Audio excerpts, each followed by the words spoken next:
Shalawama, I'm Dr. Yasapa from Zion Law School. Welcome, welcome, welcome to Astrotheology. We're going to discuss black magic and the Zodiac, the black arts, the black sciences, etc. Okay, and much, much more. So let's give it a second. We're going to wait for someone else to come in.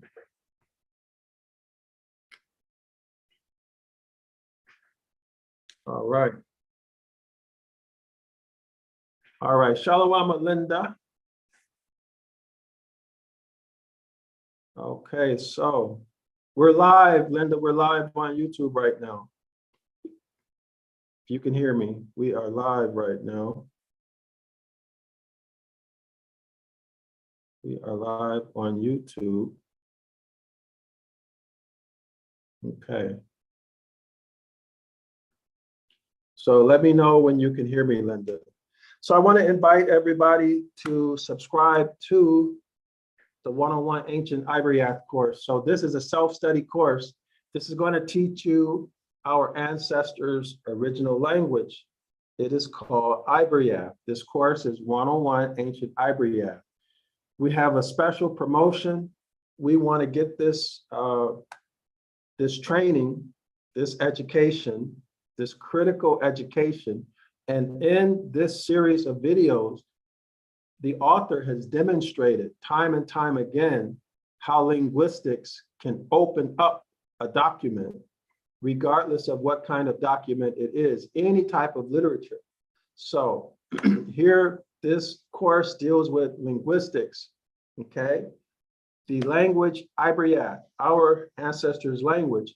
It'll introduce you to the pictographs and give you everything there is to know about the pictographs, the culture. The language is in the, the culture is in the language. Okay, the culture is in the language. The language is composed of a script, which are pictographs and grammar rules, and together these form meaning. Okay, they form meaning. All right, so there's grammar, there's parts of speech, Ibaryath word studies, which are really amazing ways to deal with pictographs so that you can extract hidden treasures that are locked inside of the pictographs of each word. This is information that is not in your lexicon and that you have the privilege to discover for yourself, but you have to learn the skills to do it. Okay, you get a huge vocabulary, 225 vocabulary words, and there's a whole lot more. So on your own time, scroll down, read everything. Scroll down. The value of this course, I could easily ask for $8,000 to $10,000 for this course. Go check with Hebrew schools, either at a synagogue or a Jewish university, and look at the prices that they're going to charge you. And that's not even your stuff. That's biblical Hebrew and modern Hebrew, okay? So now, but we're basically giving this away for only $10 subscription per month, right? And you can test drive it for $1. You can take as many of the 113 videos as you like, okay? So scroll down and click on subscribe, right? There are 3 parts of this video, of this course rather. There's the introduction that gives you the background information, key concepts, key background information, and the all-important Hebrew versus Greek paradigm. Part 2 goes into the pictographs, everything pictographs, and then part 3 goes into the grammar rules, the Ibaryath root word system, okay? So of course, not everything is listed there, but it gives you enough. This course is jam-packed with information. All right, Linda, are you with us? Yes, I am. Okay, you want to introduce yourself? Yes, I'm Linda, and I've been a student at Zion Law School for the past 3 years or so. Okay, a scholar at Zion Law School. Yes, I'm sorry, I've been a scholar at Zion Law School for over 3 years. Okay, excellent, excellent. All right, so Linda, you want to take us through Jeremiah 8:8? Yes. Okay, take us through it relative to the need and the importance of learning our own language. And can you also discuss where we're at right now, so the people who don't know this information, they'll know what we're doing, just like we do in class. Okay.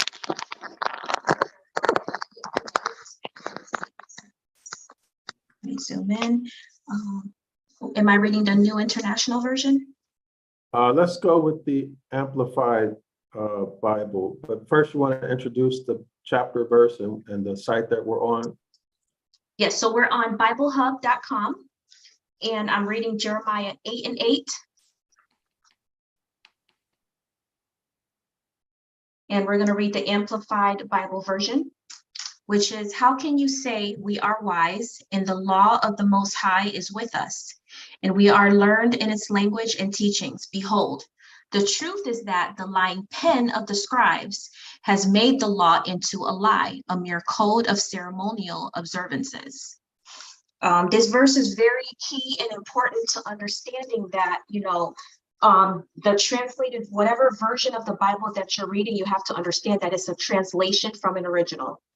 And it's very important for us to learn the Ibaryath language, because the lying pen of the scribes, as Jeremiah 8:8, have handled out the translation of our original documents, which means once you attend Zion Law School and you learn the original language, you learn about the difference in the grammatical rules as it relates to the Ibaryath language, you will find that these translators have handled our documents falsely.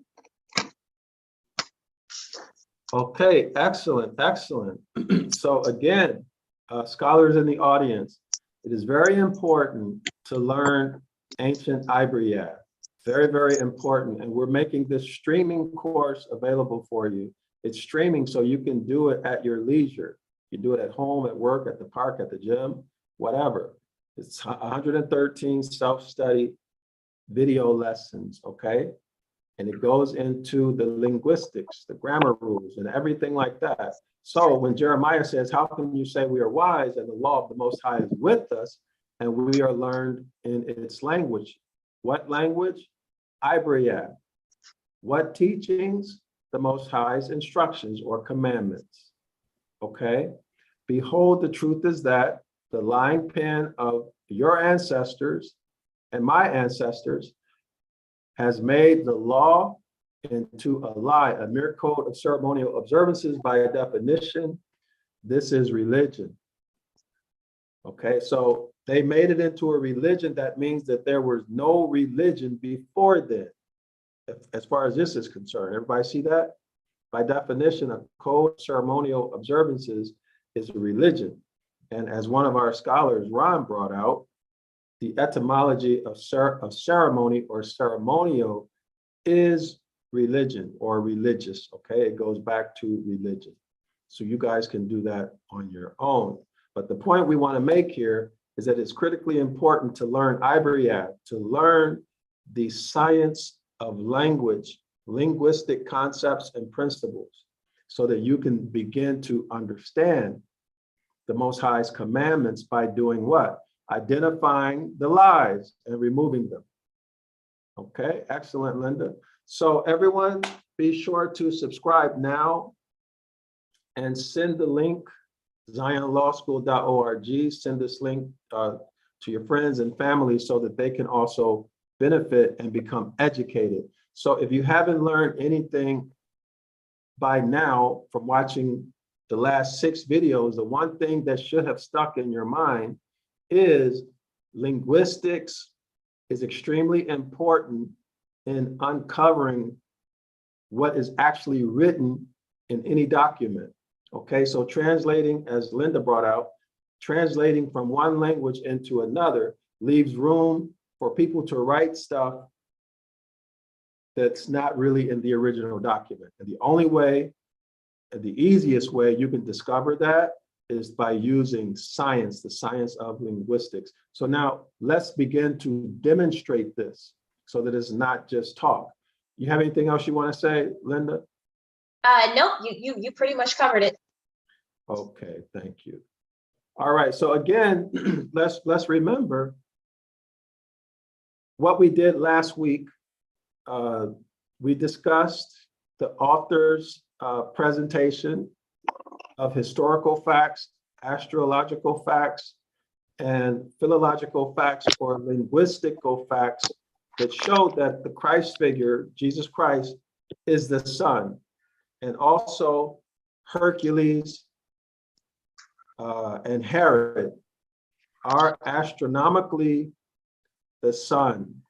And he did that again by historical evidence, by astronomical or astrological evidence, and through linguistics, okay? Through linguistics. So these are the sciences. And we talk about historical evidence in our Saturday class. All right, we deal with these topics all the time, except for the astrology. All right. Linda, is this big enough, or can you see it, or do you need me to increase it? Nope, this is good. I can increase it on my phone. Okay, so let me just highlight a few things before we move on. So scholars, if this is your first time with us, make sure you watch yesterday's video. I think it was number 6, okay? But make sure you watch all of them so that you'll have a good education and understanding, because all of our people need to know this information. You can come to your own conclusion, but you should, as an educated person, as a scholar, be familiar with this information and be able to make an intelligent decision based upon information for yourself.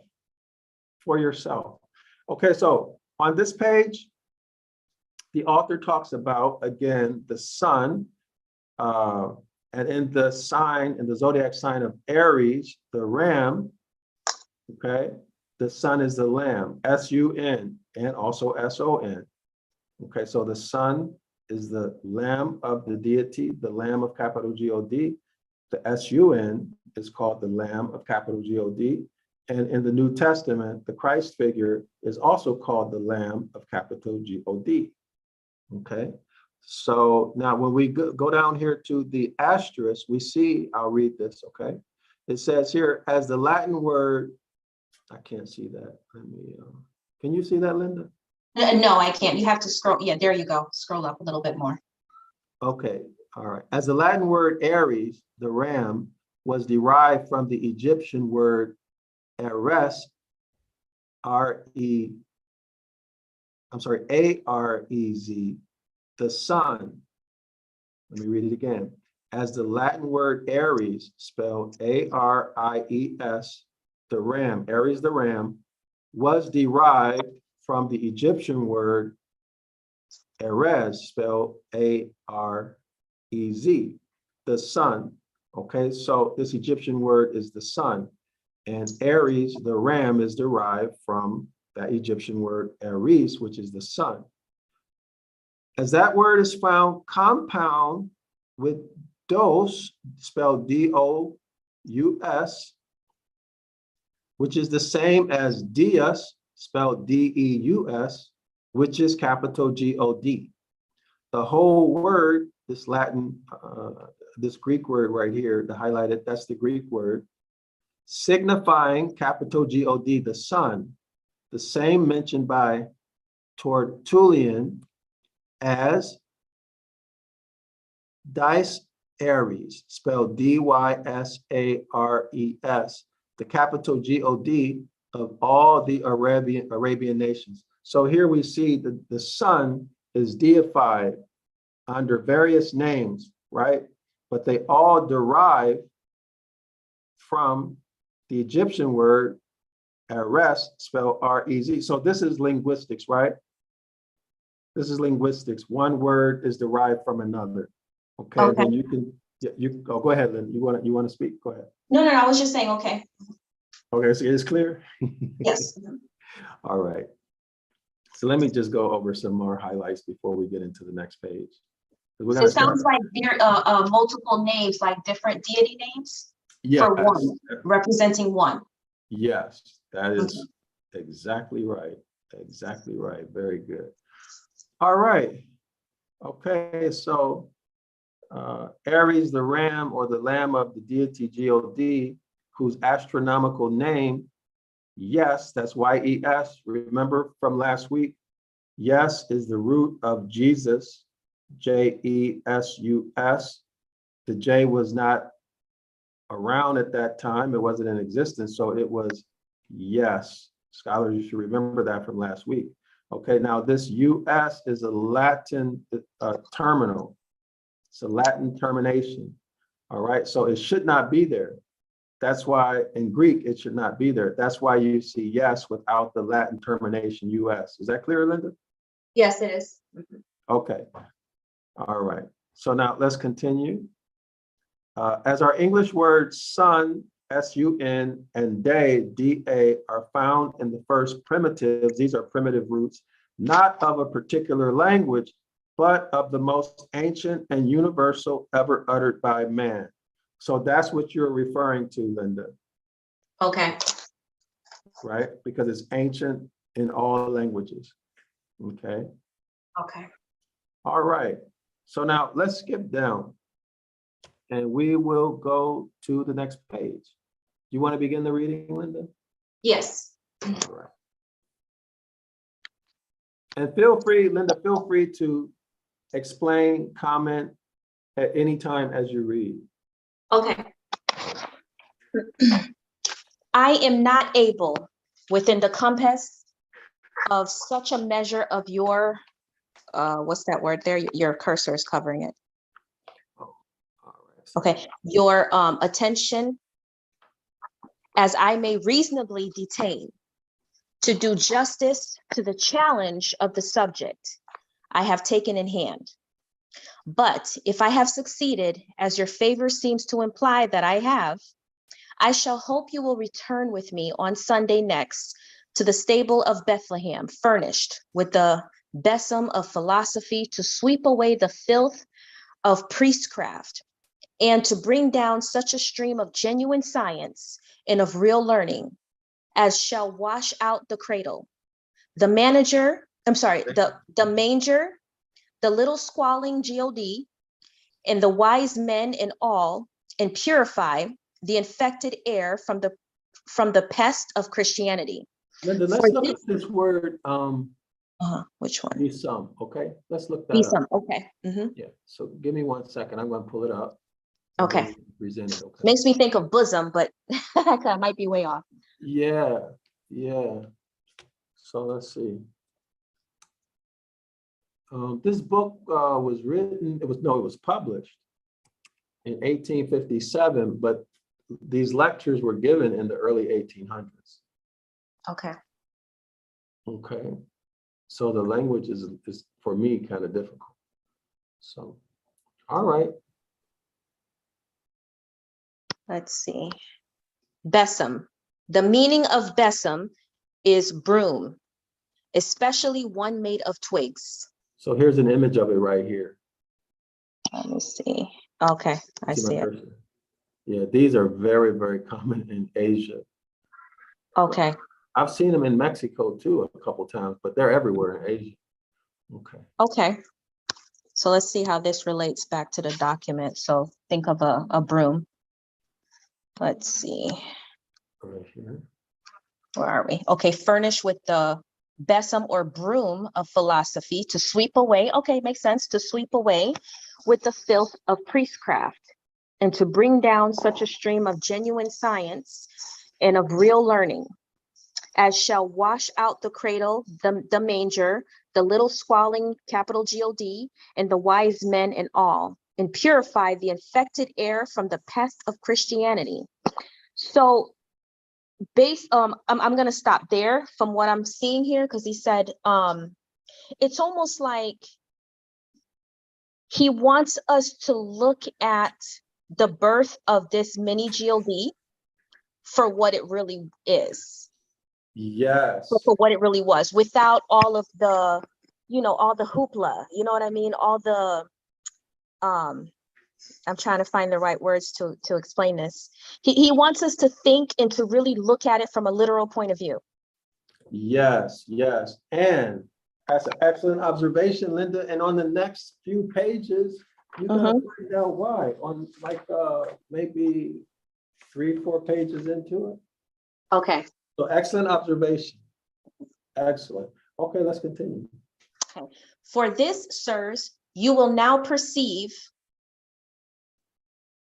is the nature of true learning, that like the light, it is communicable, easy of access, and equally beneficial to all men, most pleasant in the being sought for, most delightful in the being found, more to be desired than gold, than much fine gold, sweeter also than honey or the honeycomb. Ye friends of truth, of science, and of learning, which never yet shrunk, nor shall shrink from its most desired, most sought after conflict, with all that is reputed as learned in the world.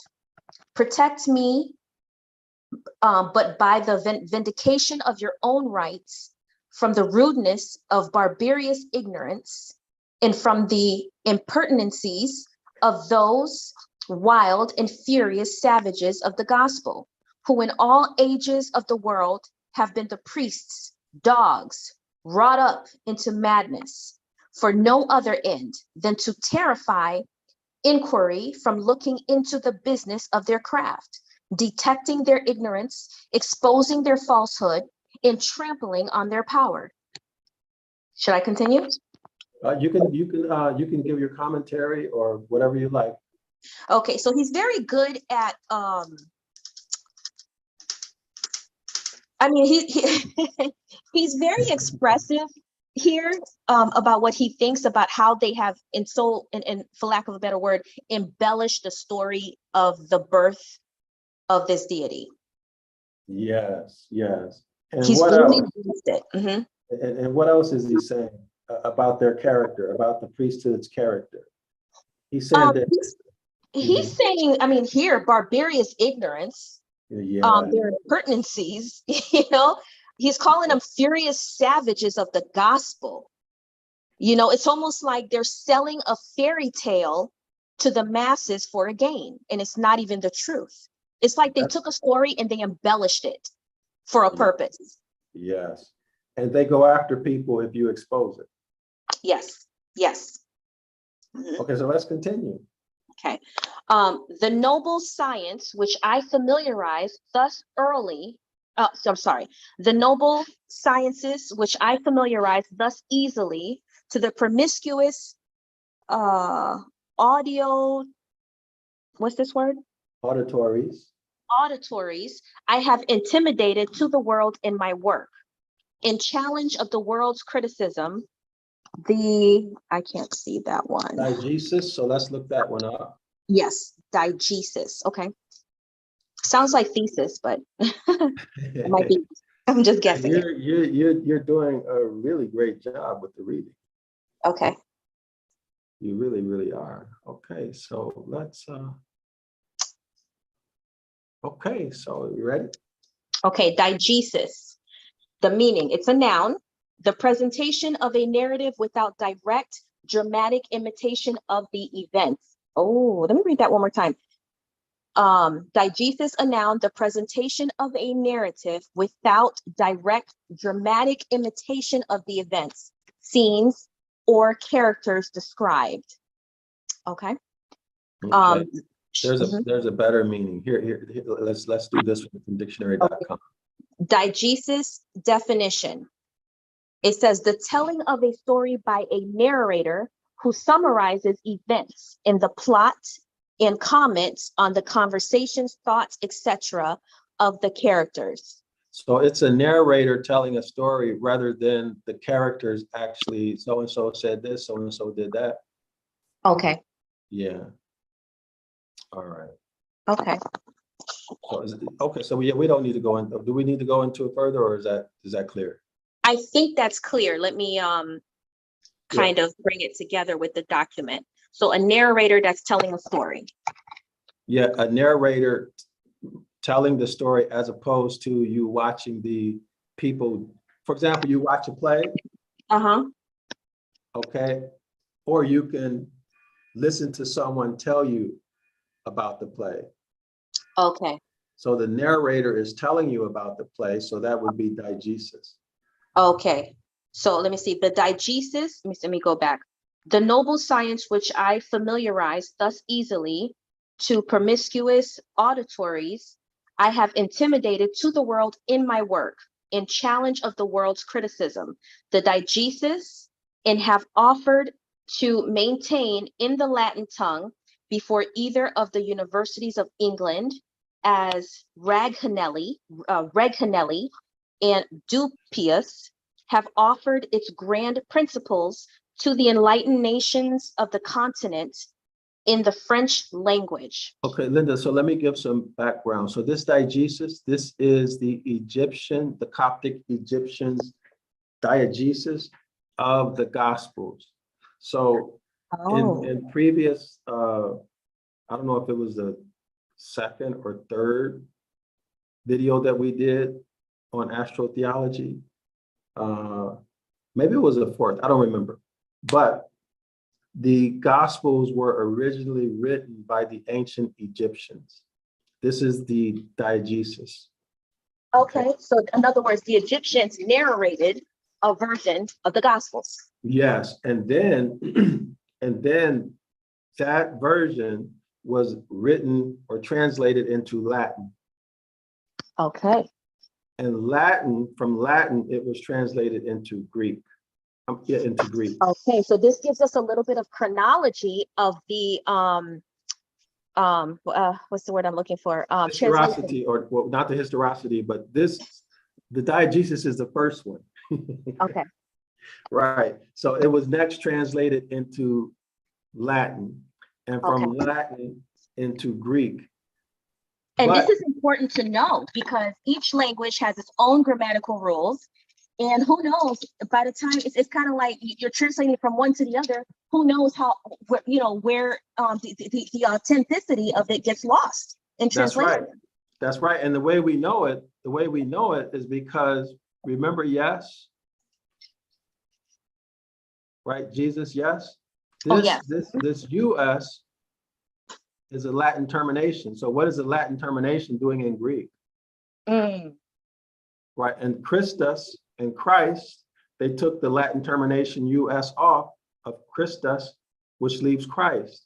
So why did they take the Latin termination off of Christus and they didn't take it off of Jesus, right? It should have been yes, Christ, right? Okay. But there, according to the author, there's a lot of these all throughout the New Testament. And the only way that they could have gotten there is if the document was initially translated into Latin and from Latin into Greek, but the translators forgot to take off, or for whatever reason, they didn't take off these Latin terminations. Which is important because this is similar to like Old Testament translation from Ibaryath to English. And you find where Jeremiah 8:8 occurrences take place. So now what you're doing, in fact, is showing how also in the New Testament, this has also been done. Yes, that's correct. You're exactly right. So in order to know that, you have to, scholars in the audience, you need to know linguistics. So that's why we're asking you to go out and get the 101 Ancient Ibaryath course. So let me show it again. So go out and get this course. So Linda was able to work with that and see it because she's been through this course. And you learn all of that stuff. So you see how fast she caught that. Okay, so you guys you scholars in the audience, you can do the same thing that you just saw Linda do so easily. And what this course does too is it removes the middleman. You know, like growing up in church as an ex-Christian, you know, I depended on somebody reading a translated version and giving me their perception of what's really going on. When in fact, if by taking the Ibaryath 101 course, I'm learning basics on language, things that we didn't even learn in school, like word etymologies, grammar rules, how it differs from our Ibaryath language to the translated language, and not even to mention the worldviews. And worldviews is a big deal because in ancient times, one word may have meant one thing, and by the time it got translated, it means a whole completely different thing, which then in turn changes the whole meaning of a verse. So this is important for us to learn language, grammar, etymology, and so on and so forth. Excellent, excellent, excellent. All right, let's go back. So yeah, so Linda, most people are thinking that the New Testament was originally written in Greek, right? That's what they teach. But it wasn't. It was originally written in Egyptian, probably Coptic Egyptian, right? Because it was the Egyptian diegesis. Wow, that's very important, Dr. Yasapa. Let's say that one more time for the audience. The original New Testament was actually written in Coptic Egyptian, and then it was translated into Latin, and then from Latin to Greek. Am I correct? That is correct. Wow. That is correct. And they did it in Latin to hide all of this. I'm sorry, they did it in Greek. They said Greek is the original to mystify it and therefore cover it or hide it. Wow. That's why the author refers to the priest, the religious leaders, the priests as knaves. Y'all remember that? Knaves from the previous lessons. Let's go and take a look at the meaning of knaves. Okay. So yeah, he's always calling them knaves. Knaves. Now now we're gonna see why.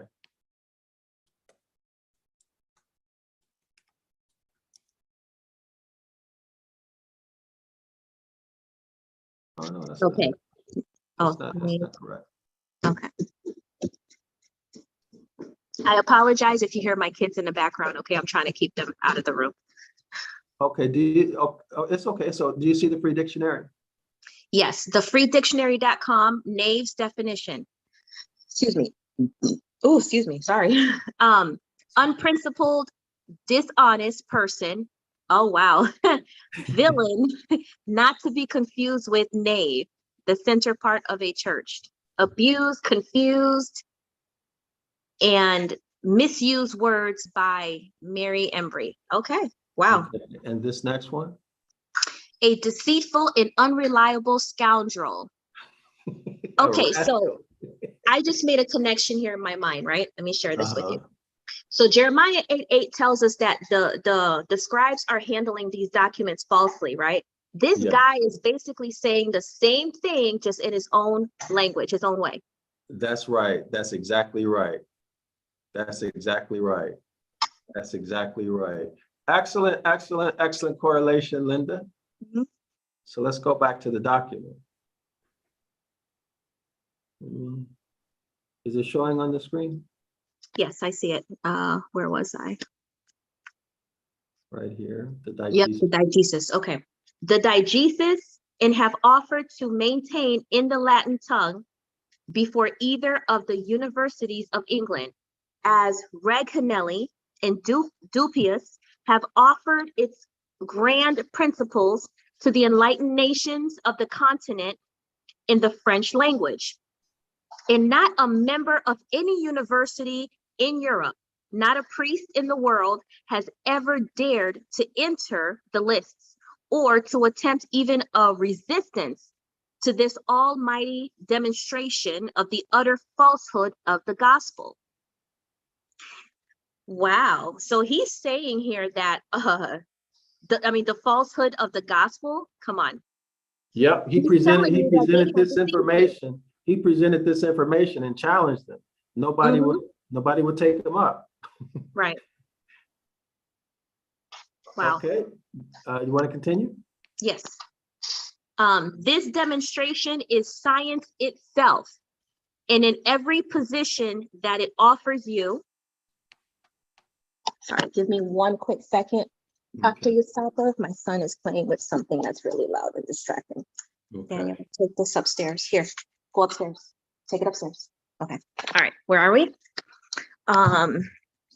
Does not ask you to believe, nor wish you to be persuaded, but Your persuasion must follow upon your knowledge. And you will find that as fast as your knowledge comes in, your Christianity will run out. Wow. So you want to give any comments on that before we move forward? Yes, what I see here, because in the very beginning in part 1, we talked about how he said to use your thinking mind, right? Mm-hmm. And so what he's saying here is, if you use your thinking mind, which is what Christianity teaches you the opposite, just have faith and believe in what we tell you. Even if it doesn't sound right, it doesn't feel right, just go along with it. But he's telling you, use your thinking mind and you will see the truth in this story. Yes, yes. Also use science, right? Also linguistics, use linguistics, use historical information that you mentioned earlier. And also we have to correlate this with astronomy or astrology so that we can see it, the Zodiac. Right. And he's saying when you do all of this, everything just becomes crystal clear. Exactly. And when we talk about astronomy or astrology, we're not talking about mysticism. We're talking about natural law, natural science, the natural movements of the celestial bodies telling us of the seasons, when to plant, when not to plant, when it's going to get cold, when it's not going to get cold, when to store. Just like if you look at nature, you have certain animals that would go and hibernate. You got certain animals that would collect their food because they knew winter was coming and food was going to run out. Excellent, Linda. I'll continue. Did you have something else? No, that's it. Sorry. Yeah, excellent, excellent. Wow. All right, so I'll do the next paragraph. In this school, sirs, ye come not to eternal repetitions of the same spell. We have no baby's lesson for you. The sincere milk of the word has turned sour. The priests have had all the cream of it, and we have no stomach left for hogwash. We are not going to be brought down in the same notions that we were brought up. Our lesson is not any longer, quote, as it was in the beginning, is now, and ever shall be, end quote. But our say is that the power of the priest and priestcraft to impose upon us, which was in the beginning, is not now, and no, let me repeat that, and never shall be again. So, go ahead, Linda. Okay, so something sticks out to me here. The first sentence, the eternal repetitions of the same spell. There you go, right. Wow. Yeah, and we're going to get into that. We're going to get into that in like 1 or 2 more pages. So everybody remember that. Spell, okay? Gospels, spell. We're going to get into that. And this also, we discovered this using linguistics. Okay, so Linda, do you want me to read or do you want to continue reading? You decide. I can continue reading. I'll take a break on the next one.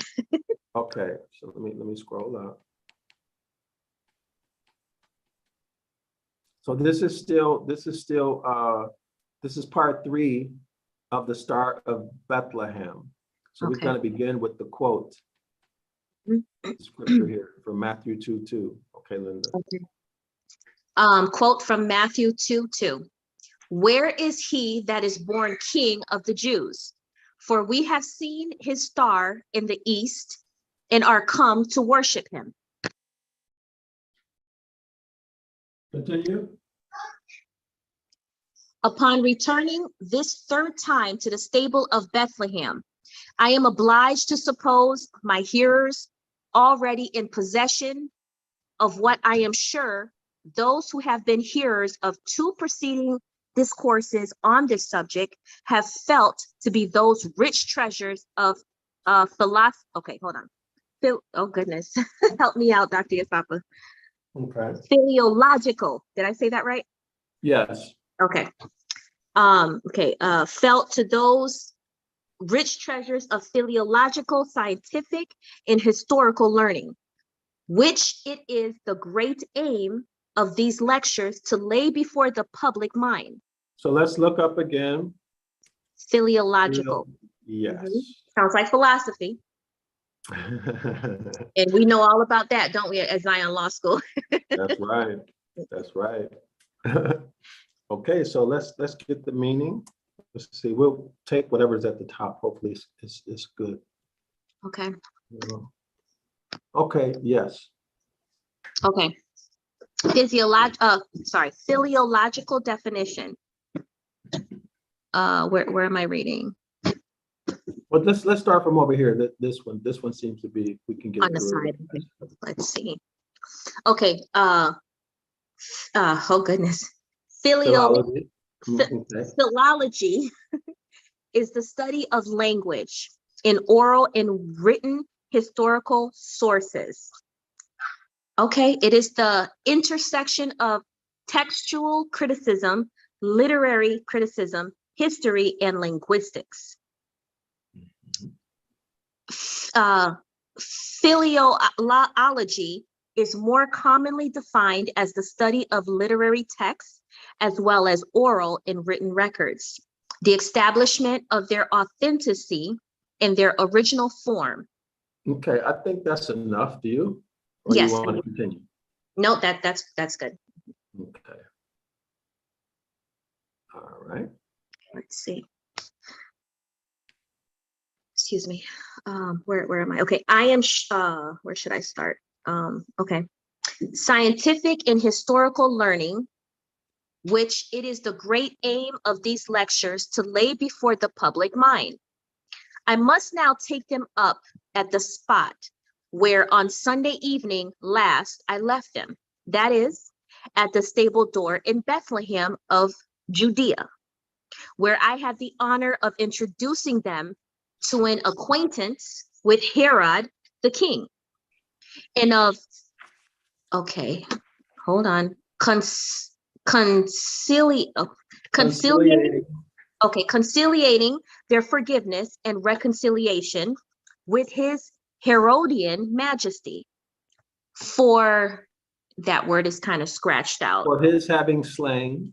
Okay, for his having slain all the children from 2 years old and under, excuse me, that were in Bethlehem and in all the coasts thereof, which gave occasion to Rachel, notwithstanding her having been dead 1,732 years before it happened, to weep for her children, when she would not be comforted because they were not. Okay.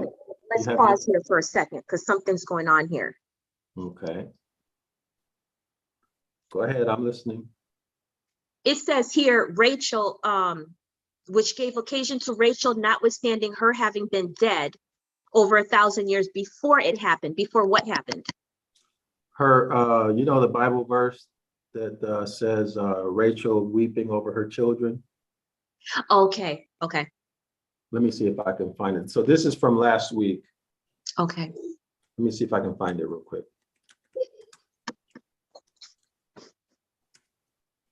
So this is, according to, from the author's viewpoint, he's saying that this verse has to do astronomically, her children, Joseph and Benjamin, Oh, are the Gemini zodiac sign. okay. I see. Okay. Right. Okay, this is in relation to the sun making its rounds through the zodiacs. Yes. Okay. So it's from Jeremiah 31:15. Rachel is weeping for her children. Mm-hmm. That's where that's from yesterday. Okay. Okay. And so they're using this and applying it to the Christ figure in the New Testament when Herod decided to kill all of the children 2 years old and under.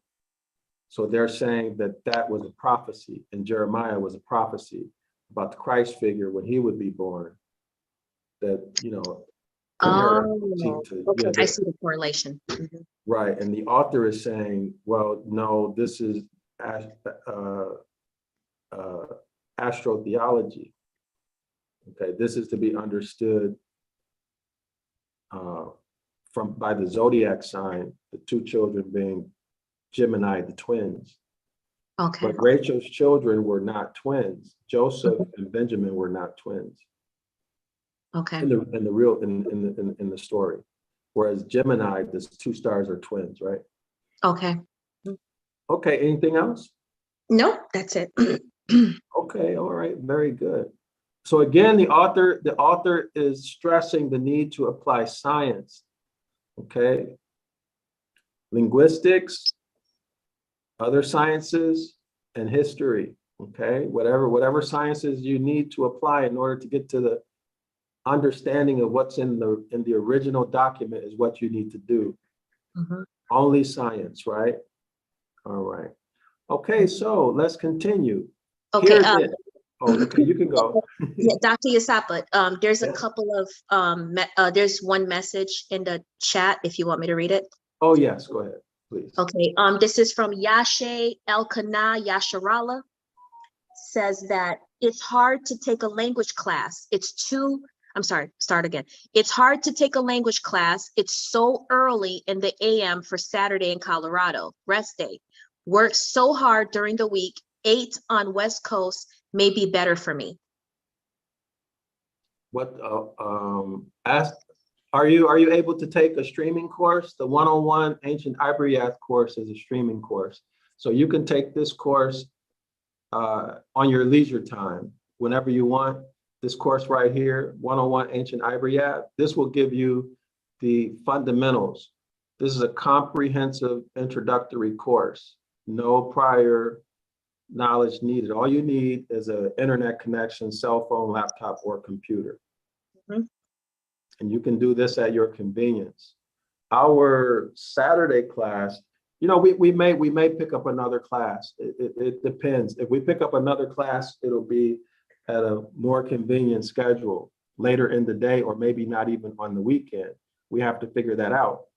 But we have to get enough people together who want to take the class. And when that happens, we can schedule the class. Okay, so if anybody wants to take a class other than Saturday morning, reach out to me and we can schedule a class that works for everybody's schedule. Okay, so we can do that. We can do that for you. But for right now, start with 101 Ancient Ibaryath. This is the best place to start. And it's basically, I mean, it's pretty much almost free, right? $10 subscription where you know, so. Okay, anything else, Linda? Yep, and just to add, and it's definitely worth it. It's a great place to start. You'll get all the fundamentals that you would need before you even join in the live classes. And he did just comment again and said that this is Yashe Elkanah Yasharala says, I have some knowledge.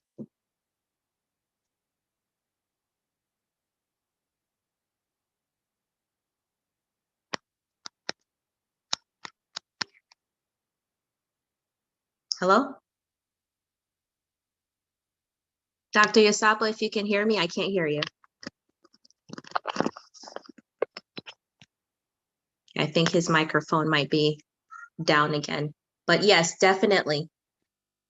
Yes, yep. So definitely start there with the 101 Ibaryath course. Is definitely worth it. It's a great place to start. That's where I started. It definitely gives you all the fundamentals before you come into the actual course, but you're also welcome to join us on the Saturday classes. It is 9 a.m. Eastern Standard Time. I'm not sure what time zone Colorado is in, but it's definitely worth just to sit in just one good time in one of the live courses. It's definitely worth it. You'll learn a lot. Can you hear me now, Linda? Yes, I can hear you. Okay, I didn't hear anything, the last part of what you were saying. Were you able to answer the question for that person, or? Yes, absolutely. You did, okay. Yep, we can move forward with the document. Okay, thank you. All right. So let's continue. You want to read? Yes, here, okay. Continuing, here then, we resume the thread of these delightful studies. The anatomy of language has enabled us to lay open That anatomy of language is linguistics, y'all. The primitive ideas. Was it the primitive ideas? There we are. Okay, the primitive ideas involved in those mystical words. Now, when the JC was born in Bethlehem of Judea in the days of Herod the king. Number one, we have found historically that these very words, that is the meaning of them, and the whole identity of everything they refer to, or by any possibility could refer to, are a direct plagiarism from the Sanskrit text of the Bhagavat. Bhagavat Purana. Okay. The Bhagavat Purana, which is in English the book of capital God of the Hindus, ascribed and universally admitted to have been written by divine inspiration of the Brahminical priest Vasa, who lived and flourished in India. At the lowest calculation, 1500 years before our unluckily imagined epocha of the birth of Christ. Oh, okay. Can you go over that one, Dr. Isapa? It's interesting. Okay, so number one, this is historical evidence, right? So this is going back to earlier pages in the book that we discussed in earlier videos. Historically, the story of the Christ figure is the same story. We see that same story in this Hindustani book. Hindustan is India right today. The Bhagavat Purana. We see the same Christ story. That book in English is translated as the book of capital God. Okay, so nobody argues this point.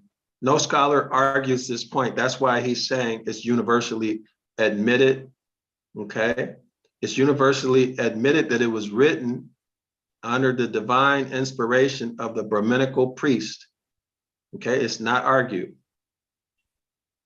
Okay, and it was written 1500 years before the Christ figure story of the New Testament. Is it clear? Wow. Wow. In other words, the Gospels are a direct plagiarism. They plagiarized it from the Sanskrit text Bhagavat Purana in India. So now, using your thinking faculties in your brain, how do you rationalize this? The story of JC is a direct plagiarism of a story that was written 1500 years before. Yes. Well, we see cognitive dissonance in the future as a result. Wow. I didn't know that. Okay, should I continue?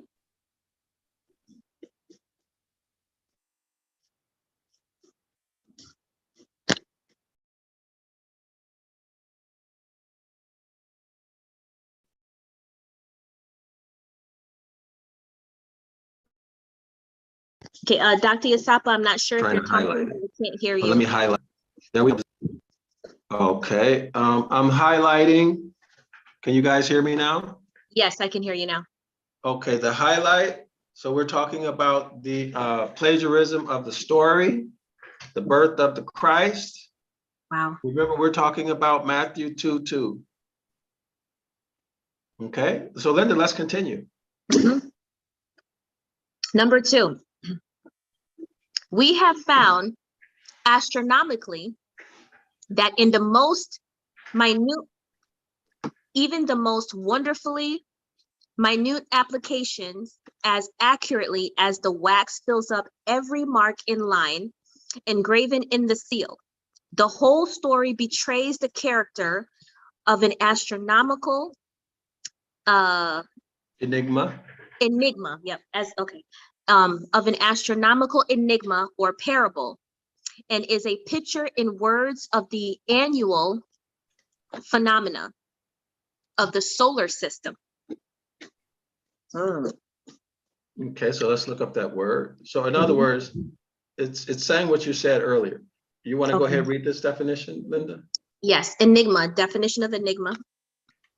Might have to scroll up. Okay, there we go. Something hard to understand or explain. An inscrutable or mysterious person, an obscure speech or writing. Okay. I would go with the first one. Something hard. Yes, very good. I agree with you. Which, if we think about it, we can't explain the movement of the heavenly bodies. That's right. You cannot, and we don't even know if they really exist, right? We have to take someone's word for it. Which takes you to belief. Right. Right. Okay, so let's continue with the reading. Okay, can we start from the beginning of number 2, please? Yes. We have found astronomically that in the most minute, even the most wonderfully minute applications, as accurately as the wax fills up every mark in line engraven in the seal.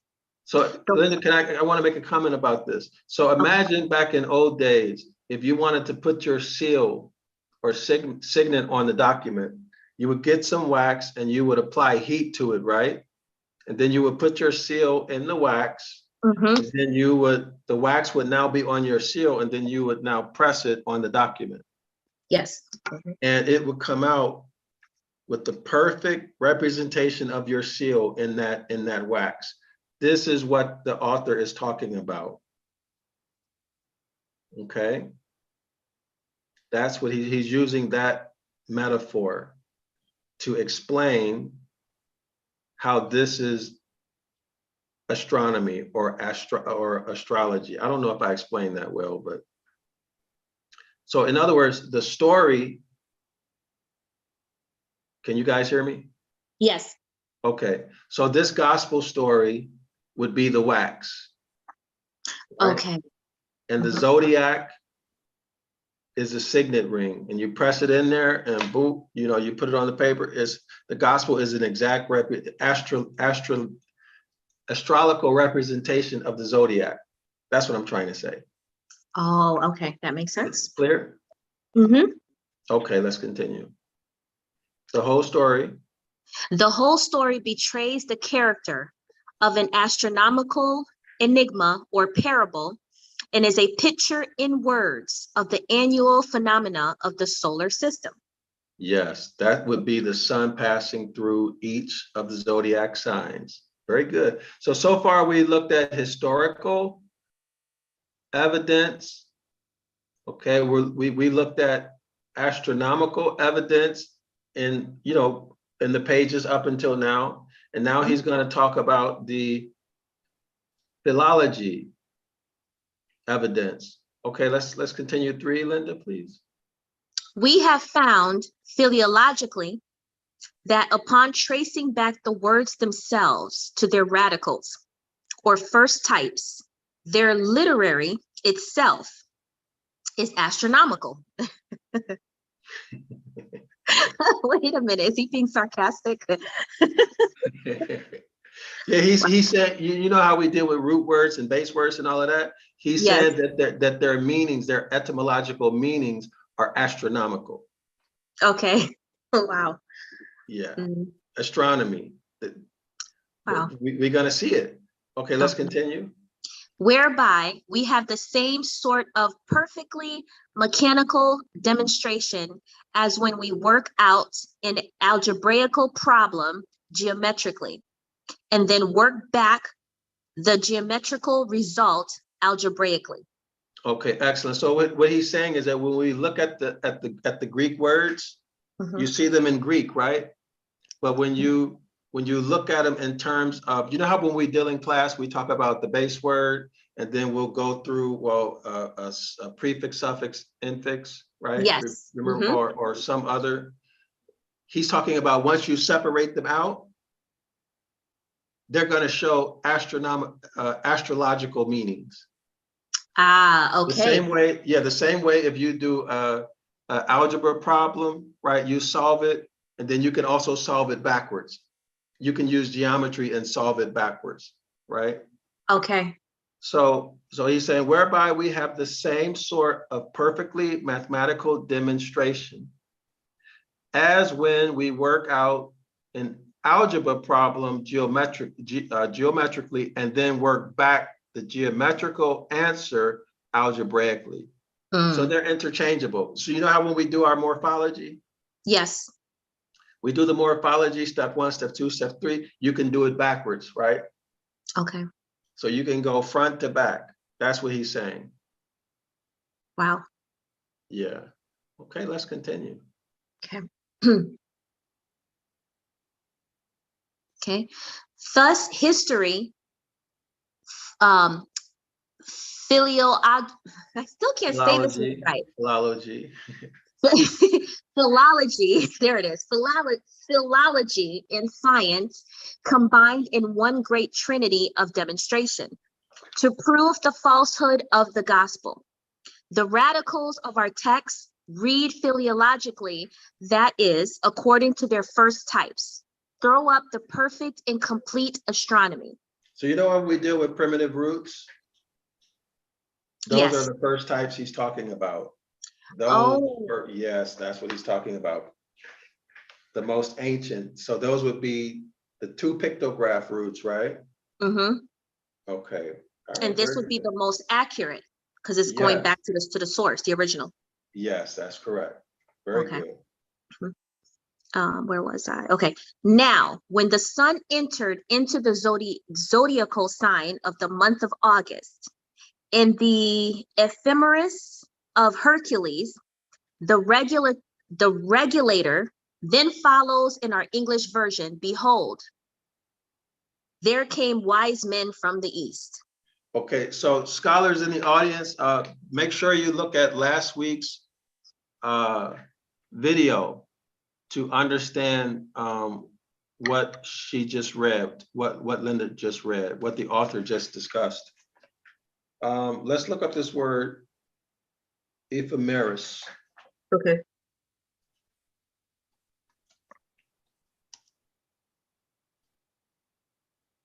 Okay, Linda. Okay, ephemeris definition. The meaning of ephemeris is a tabular statement of the assigned places of a celestial body for regular intervals, aka the movement of the celestial bodies. Okay, very good. And let's take a look at this over here. This looks interesting too. Let's see on the side. Ephemeris in astronomy and celestial navigation. That's a good word. And ephemeris is a book with tables that gives the trajectory of naturally occurring astronomical objects, as well as artificial satellites in the sky. Oh, i.e. the position over time. Should I keep going? Let's go back to the document. So you see, scholars in the audience, this is not spookism and mysticism and anything like that, as Linda brought out earlier. This is simply the movement of the celestial bodies. Okay, that's all it is. Wow. All right. So no need to feel scared due to Christian conditioning. Okay, so let's continue, Linda. Now, when the sun entered into the zodiacal sign of the month of August, in the ephemeris of Hercules, the regulator, then follows in our English version, behold, there came wise men from the east. Okay, so these two correspond astrotheologically. Okay, so in other words, behold, there came wise men of the east. This is what that English statement means. Okay. Interesting. Okay. The sun entered into the zodiac sign for August, which is the ephemeris of Hercules. That's what it's saying. Okay. So the wise men coming from the east is symbolic for the movement of the astral bodies. Oh, you're gonna see. You're Is gonna that what see. this is saying? No, no, you're gonna Oh, see. You're gonna see that part. It gets good. You okay. watch. But Okay. he's gonna explain himself. Let's continue reading. Okay. But here again is in, okay, here, eerie, Egregious. Egregious. egregious. Okay. But here again is an egregious and most deceitfully intended false translation in our English testaments. You know, I like how he puts that. He's kind of like blunt, deceitfully intended. Okay. In order to produce a respect for these imaginary baby worshipers. Wow. To which they, I think you might have to scroll down. Okay. So we need to look up that word, egregious. Okay. To which they were by no means entitled. So now let's look up egregious so that we are working with the precise meaning. I find it interesting that he's one of them, but he speaks so harshly against his own. It's kind of, he sounds a little bipolar. Egregious. Okay, egregious. Conspicuous. Egregious. Oh, go ahead. Go ahead. Egregious. Conspicuously bad or offensive. Synonym is flagrant. In sports, this would be a flagrant foul. Like if you're playing basketball, right? And you go up to do a layup and somebody intentionally kicks your legs from under you, right? And then you fall down, right? Or they tackle you while you're going up to do a layup, or why you know, that's flagrant. Or you're playing football, right? And somebody intentionally grabs you by the face mask and pulls you. That's a flagrant foul. Somebody who doesn't play fair. Yes. Yeah, very good, Linda. Okay. So when I take that and I put it to the document and how they fooled us through the Christianity, you know, they weren't playing fair. Their whole intent was to purposely deceive in a very malicious manner. Yeah, that's why he's calling them knaves. Yeah, excellent. Excellent. Okay, so they did it intentionally. They intentionally deceived us. Very good. And they don't play fair. I like that. Right. They don't.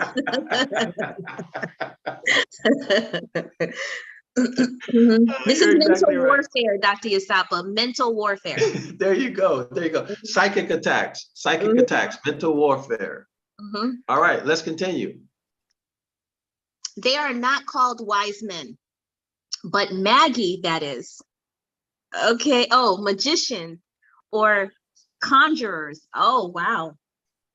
Notwithstanding the strong reason which some may think they have to suspect that they were no conjurers. Yes, and that's what they were trying to hide. Wow. They were trying to hide that they are magi, magicians, conjurers.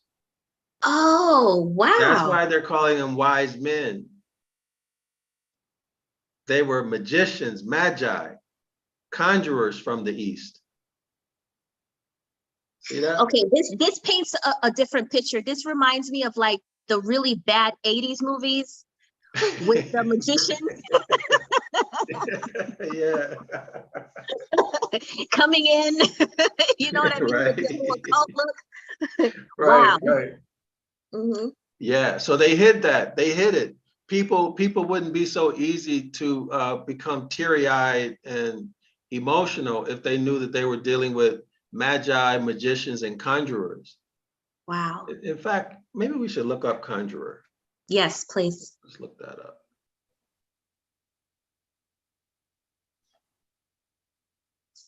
Any questions in the chat now, or?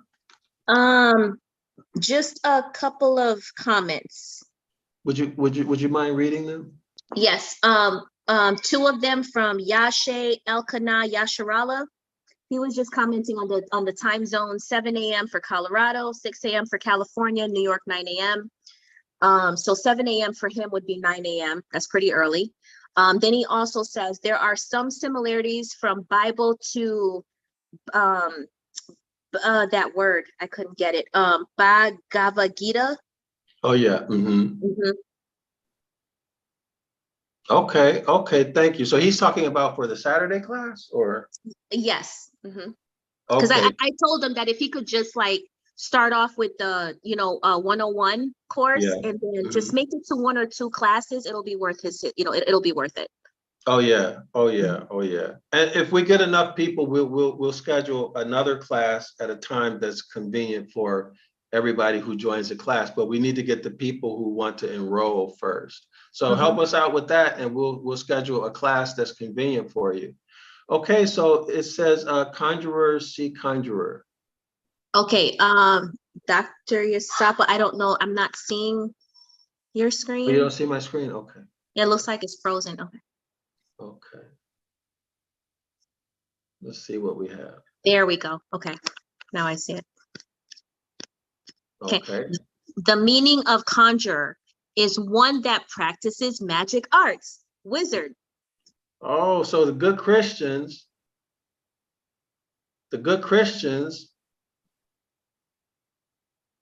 don't want to deal with wizards and witches, do they? Nope. I was just thinking, like, how do you reconcile that in your mind? Magicians were coming to visit baby JC. Yes, wizards, magician, magi, conjurer went to visit, to worship the baby Jesus, and the Christians will have a fit about witches and wizards. So a wizard is a male witch, right? Okay, a wizard is a male witch. So witch and wizard, the only difference is the gender. Okay, so Christians take note of this. Wow. Right? Christians take note of this. Okay. Next time you call someone a witch, remember that the 3 magi are witches, or wizards rather. Okay. And know that you are involved in witchcraft. Wow. Well, that's true, right? I mean, yeah, I mean, that's what it's telling us.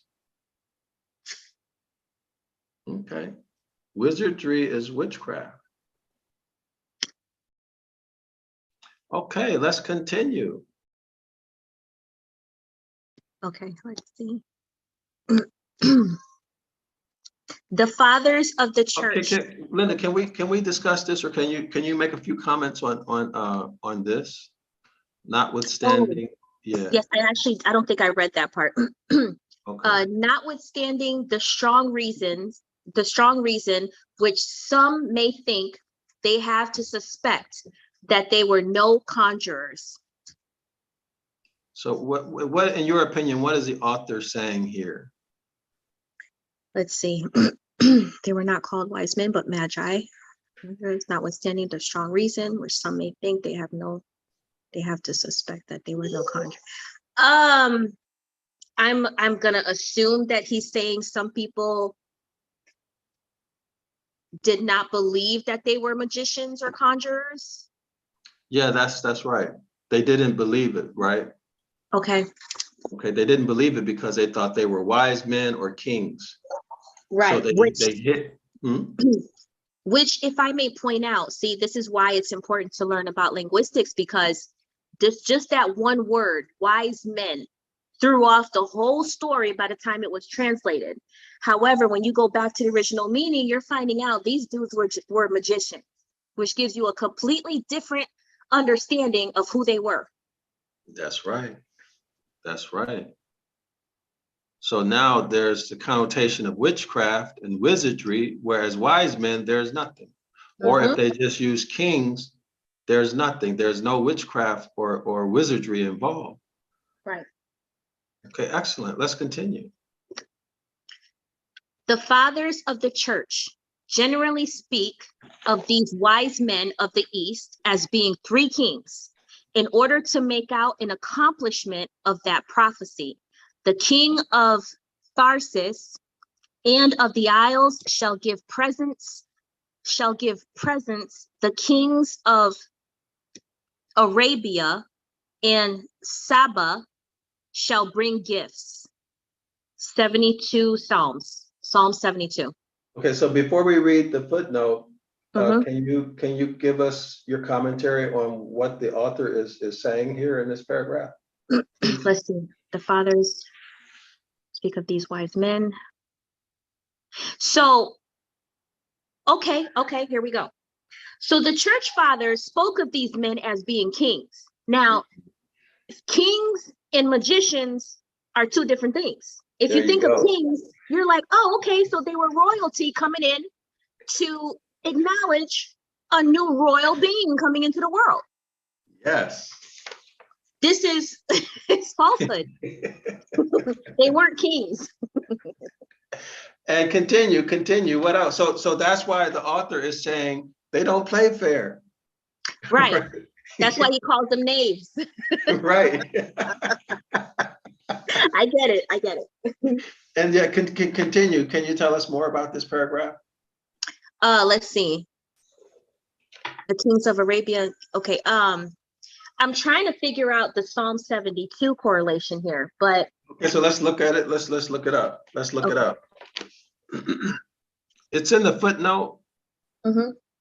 But we'll go ahead and read the footnote, and while you do that, I'll pull it up in the web browser. Okay, the footnote is the so beautifully versified? Yes. Okay. So the footnote here reads, so beautifully versified in the eclogue of the Messiah. See barbarous nations at thy gates, attend, walk in thy light, and in thy temple bend. See thy bright altars thronged with prostrate kings in heat with products of Sabaean springs. For thee, Idum's spicy forests blow, and seeds of glow in Ophirus mountains glow. Sounds very poetic. I don't understand a word of it, but okay, so let's go. I'm in the 72nd Psalm now. I wish he would have given the verse, but we'll figure it out. Let me see if I can find Saba. okay. You know Saba Moors, right? Saba. Yes, Saba is they hide Moors. I've never heard of this. This is new to me. Yeah. I'm trying to find it. What was one of the other words that they used? So beautifully verified. Oh, barbarous. Let's see if we can find barbarous. Oh, here it is. Sheba. Was it Sheba and okay, so yeah. Saba. Right. Mm-hmm. That's where we're reading from. Yes. So Psalm 72, verse 10. Yeah, so this is supposed to be a prophecy about the Messiah, the King. So it's somewhere it's going to say the barbarous nations or something like that.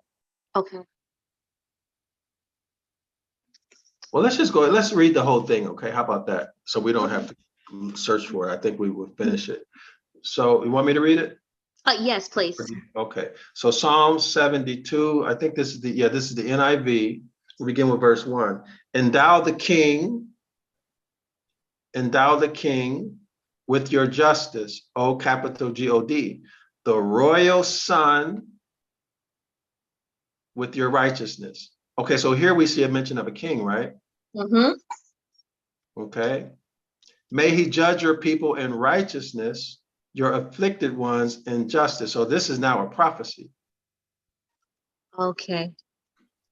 Okay, may the mountains bring prosperity to the people, the hills, the fruit of righteousness. May he defend the afflicted among the people and save the children of the needy. May he crush the oppressor. May he endure as long as the what? Sun. Oh, okay. S-U-N. Mm-hmm. As long as the moon, that's another celestial body, through all generations. May he be like rain falling on a mowed field, like showers watering the earth. In his days may righteousness flourish and prosperity abound till the moon is no more. May he, the he is the king, may he or the king rule from sea to sea and from river to river to the ends of the earth. May the desert tribes bow before him and his enemies lick the dust. May the kings of Tarshish and of distant shores bring tribute to him. May the kings of Sheba and Saba or Seba present him gifts. May all kings bow down to him and all nations serve him. So you see, this is messianic, right? Mm-hmm. For he will deliver the needy who cry out, the afflicted who have no one to help. He will take pity on the weak and the needy and save the needy from death. He will rescue them from oppression and violence, for precious is their blood in his sight. Long may he live. May the gold of Sheba be given to him. May people even pray for him, so on and so forth, so on and so forth. And what does it say in verse 17, Linda? Then all nations will be blessed through him, and they will call him blessed. So that's talking about a king who's been framed as being Messiah of the New Testament. You see, so the people who wrote this, they translated it as king so that they can say this prophecy in Psalm 72 has to do with the birth of the Christ figure. Okay, see, now this is an important point here, because it's either one of two things happening here, either a mistranslation, or I've often heard, the camps and preachers talk about precepts upon precepts, which you did go over with us what the actual meaning of precepts upon precepts is, which is very important for our people to know, because it's not what they think it is. That's right. That's right. And here we see how in the New Testament story with the birth of the Christ figure, they just threw in this word king, and now they call it a precept. Right. And if you go back to the original document and you break down this first verse, I promise you'll come up with an entirely different understanding and meaning from the original. Yeah. So that was their motive. Their motive was to connect the birth of the Christ figure to Psalm 72 to make it appear as though the Christ figure is the king in Psalm 72. Right. This is where the Old Testament prophecies come in. Yes. So that's why he's saying this is fake, fraudulent. They're knaves. They don't play fair. They stick a word in there to associate Matthew 2:2 with Psalm 72, and then they tell you it's a precept. Right. Exactly. But it's actually a wizard. Right. So at Zion Law School, I'm telling you, with learning, the etymology, linguistics, and so on and so forth, grammar, you're going to find that when we break down the document, which is Old Testament, you'll find that these meanings are very different. That's right. Excellent, excellent, excellent. So let's continue, Linda. But bring, I pray, as you would in all other sciences, bring down the rich stores of the knowledge already acquired, to aid you in the further demonstrations to which now we tend. The identity of JC with the Son, the accordance of all the circumstances of his mythological history, from his imaginary conception by the Virgin Mary. I like how he used his imaginary conception. That's interesting. Continuing, to his death, resurrection, ascension, and final coming again, as he does every year to judge both the quick and the dead. That is, to divide in equable proportion of his light and the heat to both hemispheres. That is, to us and to our antipods, it being night with them when it is day with us, and vice versa. So let's show that. Excuse me, Linda. So let's show the hemispheres. Okay. Okay, so we could This have, made me think of Libra with the because Libra is the sign, the zodiac sign with the scale. yes. Mhm. Yes. So let me pull it up real quick. So we're gonna see what he's talking about when we look at these hemispheres. Okay. All right, so these are the hemispheres. Well, let's first look at the meaning of hemisphere so we can have. Guys in the chat, please feel free to comment, ask questions, and just, overall contribute to the discussion. Yes, thanks, Linda, because that makes it a much more rich discussion and experience for people who watch this video tomorrow or in 5 years. If you guys are, if you scholars in the audience are thinking something, if you have a question, somebody else that may be the answer to somebody else's question, or they may be asking the same question you're asking, and they'll be thinking, okay, well, I'm not crazy to think that, right? So you really add to the richness of this content by asking questions and commenting and even answering questions, right? Okay, thanks, Linda. So let's see, what do we get with the meaning of hemisphere? Okay. Do you want me to read it, Dr. Yasab, or do you want to read it? Okay, I'll read it. The Earth can also be divided into hemispheres along meridians or lines of longitude. Okay, meridians or lines of longitude.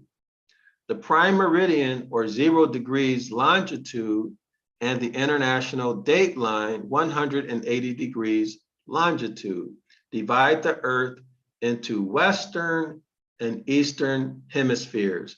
Okay, so let's do a Western and Eastern hemisphere. Let's see. Let's see if we can get an image. A good one. All right. Yeah, so scholars. All right. So these are the hemispheres. Okay. So when it's day over here, it's going to be what? Night over here, because the sun is here. Right. And when it's night over here, it's going to be day over here, and vice versa. That's what the author is saying. Okay. So let's go back to where we were. So that's what this means, both the quick and the dead. Okay, so the light and the dark, that's what he's talking about. Okay. So every year to judge both the light and the dark, that is to divide an equable means equal, portion of his light. His is a pronoun for sun, S-U-N. To divide, do I need to look up equitable, or do you think everybody knows that? I mean, you just told us what it was, equal, an equal portion. It's up to you. You can. Yeah, let's look it up. Yeah, we're very thorough here at Zion Law School, guys. Yes.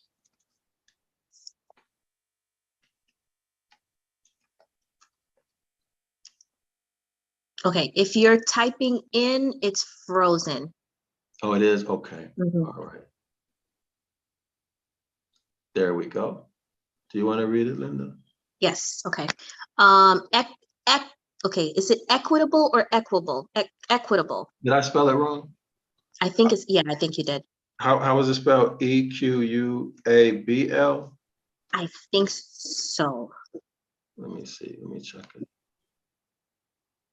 Yeah, E-Q-U-A-B-L-E. Let me go back. Oh. E-Q-U-A-B-L-E. Okay, hold on. I think your screen is frozen again because I don't see it. Okay, I thought it was equitable. All right. There you go. Equable. Okay. So it's equable. Okay, so I read it wrong. Its meaning is unvarying, steady, not easily disturbed, serene. Okay. So equal and uniform, that's what it is. Equal and uniform. So we're looking at the meaning for number 3, equal and uniform, continuing the same at different times. Okay, so when we go back to here, so it's the same, right? The sun, the pattern of the sun stays the same all the time. Okay, it's traveling through each zodiac sign, its position, number of hours in the day, number of hours in the nighttime. That pattern doesn't change. Okay, all right. When it's light in one hemisphere, it's dark in the other. Same pattern for however many years. Yes. Okay, so let's do it again. And final coming again, as he does every year, to judge both the quick and the dead. That is, meaning judging both the quick and the dead means dividing the sun into equable portions of sunlight and heat to both hemispheres. So those are the seasons, right? And the number of hours of daylight and darkness in every day. That is to us and to our antipods. So let's look that up. Did I explain that okay? Yes, you did. Absolutely. All right. Okay, good. So let's look this up. Thanks.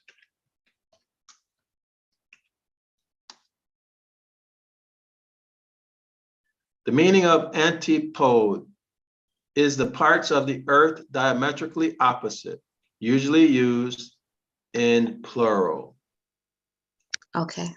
All right, so let's see if there's anything. Let's see if we have an image.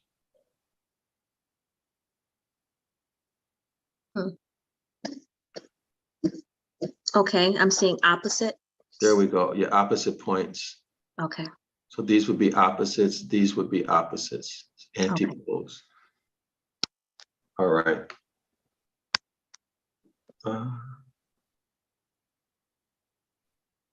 So y'all make sure if y'all have questions or comments, go ahead and put it in the chat and we'll check it from time to time. And think about not just us, but people in the future who might watch this, okay? Okay, Dr. Yasapa, let me bring out one quick point here. So where it says to judge both the quick and the dead, this, I believe, correlates with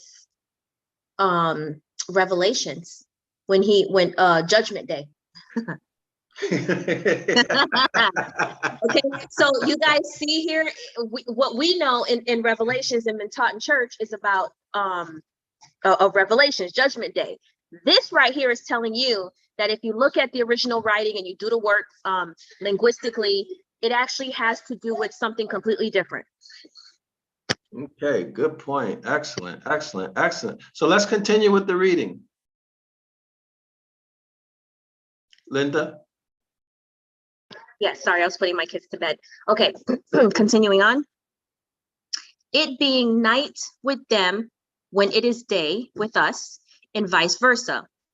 All this having been so clearly proved, the presence of these wise men of the East, the first worshipers of the infant, yes, these magi, with their gifts, gold, frankincense, and myrrh, which were from eternal ages, the first tributary offering consecrated to the sun, is, as it were, the clincher to the nail driven in a sure place, a demonstration never to be withdrawn, that the whole story of the gospel from the first to the last was derived from these magi, and never was nor is any other than that ancient occult or hidden occult or hidden. He just told you the meaning of occult right there. Occult means hidden. He sure did. Or that occult or hidden science. Let's continue. Where is it? I don't see. Oh, wait, sorry. Next. Okay. Occult or hidden science, which the Apostle Paul calls the theosophy. Theosophy. Should we look that up? Yes, but let's stop right there and go back. Okay. Okay, so can you review, can you tell the audience what this yes is? Yes, these magi. Yeah. Do you want me to do it? This is the Christ figure. This is Jesus.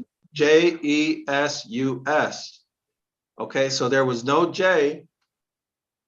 Then they had the J replace the Y, right?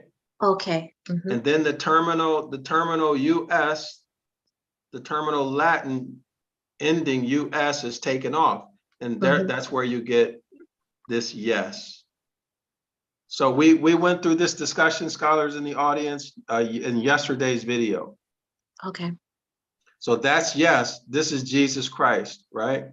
So the infant Jesus, okay, or YESUS. The US was a Latin terminal suffix. So we take it off and it leaves you with yes, right? So the very first worshipers of the infant Jesus or the infant yes were the magi, the magicians, the conjurers, the wizards.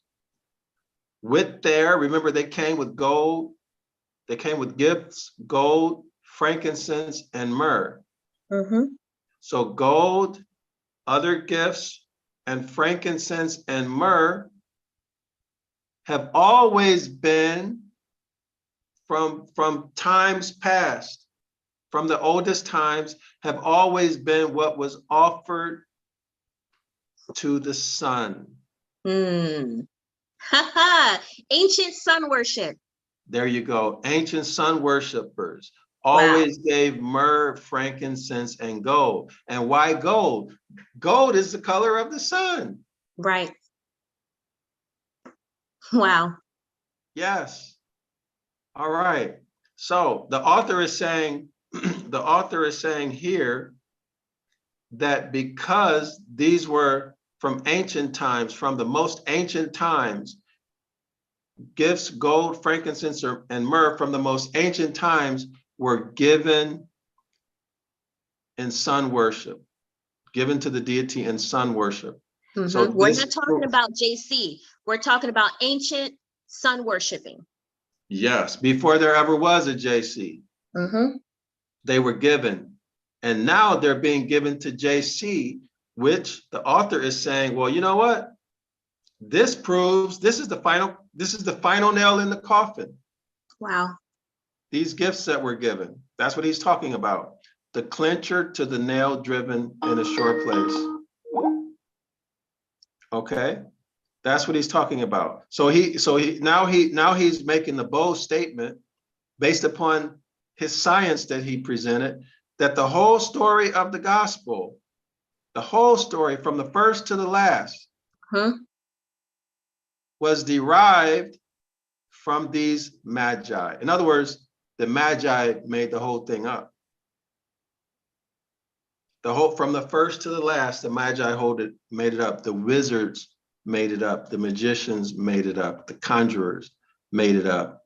And the story of the Gospels never was, nor is, any other than the ancient occult or hidden science,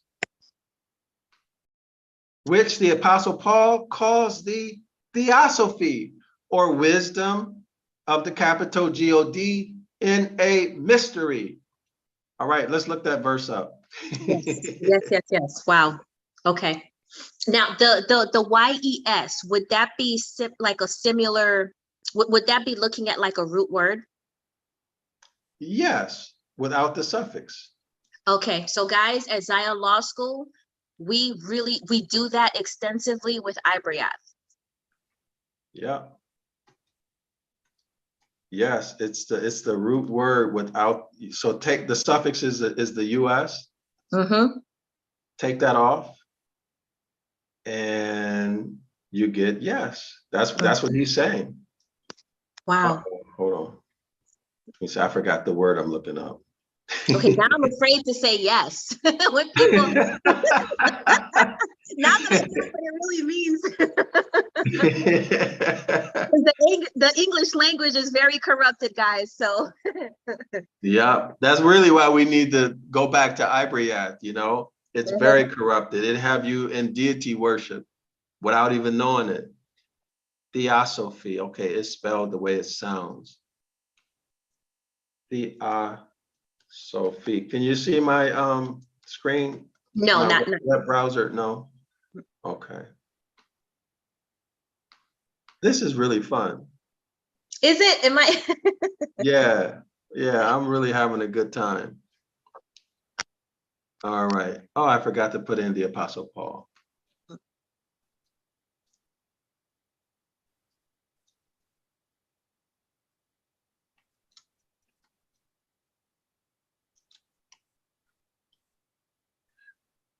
Okay, let's see. Where is his theosophy? Let me put the Bible verse. Let's try it that way.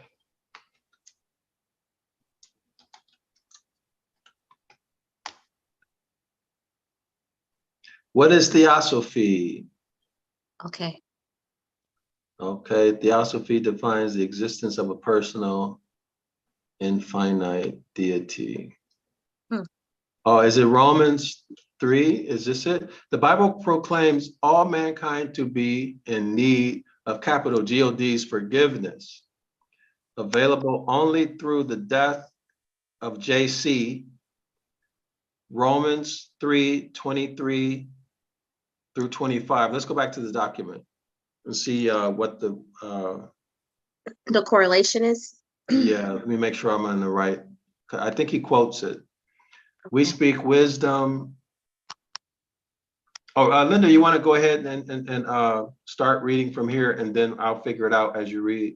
Okay. The Apostle Paul calls theosophy or wisdom of God in a mystery, but which is plain English is the black art or magic. Oh, wait, can you repeat that?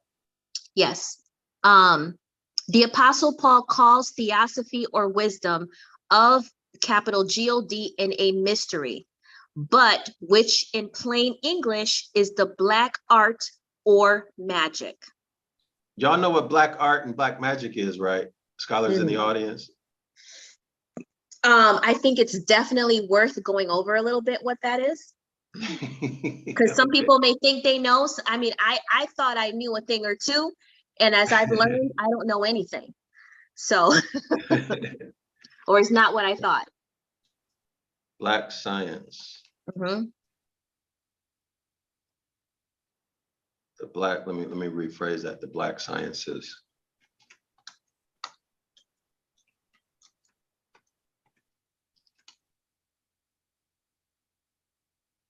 See if we can get some images. Oh, black science. Yeah, they're looking at black scientists. No. Yeah, so let's try it a different way. To me, I see black magic. Yeah, not science. You know what I mean? Yeah. Here we go with the real. Why does these pictures remind me of those bad 80s movies? Hang on. Yeah. I watched a lot of those growing up, so. Yeah, y'all see that all of this, a lot of this stuff has to do with cosmology, right? Mm-hmm. Right. Yep. So, basically, what a celestial worship, worshiping the planets and the sun and the moon. let's see, it's Britannica. Let's see if we can get what we can get in Britannica. Mm-hmm.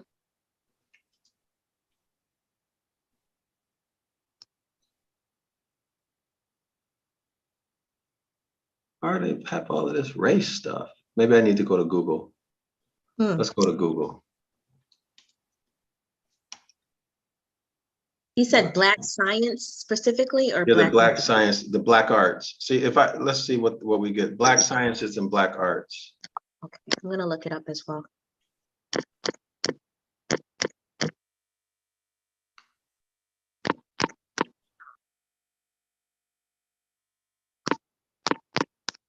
So they're showing.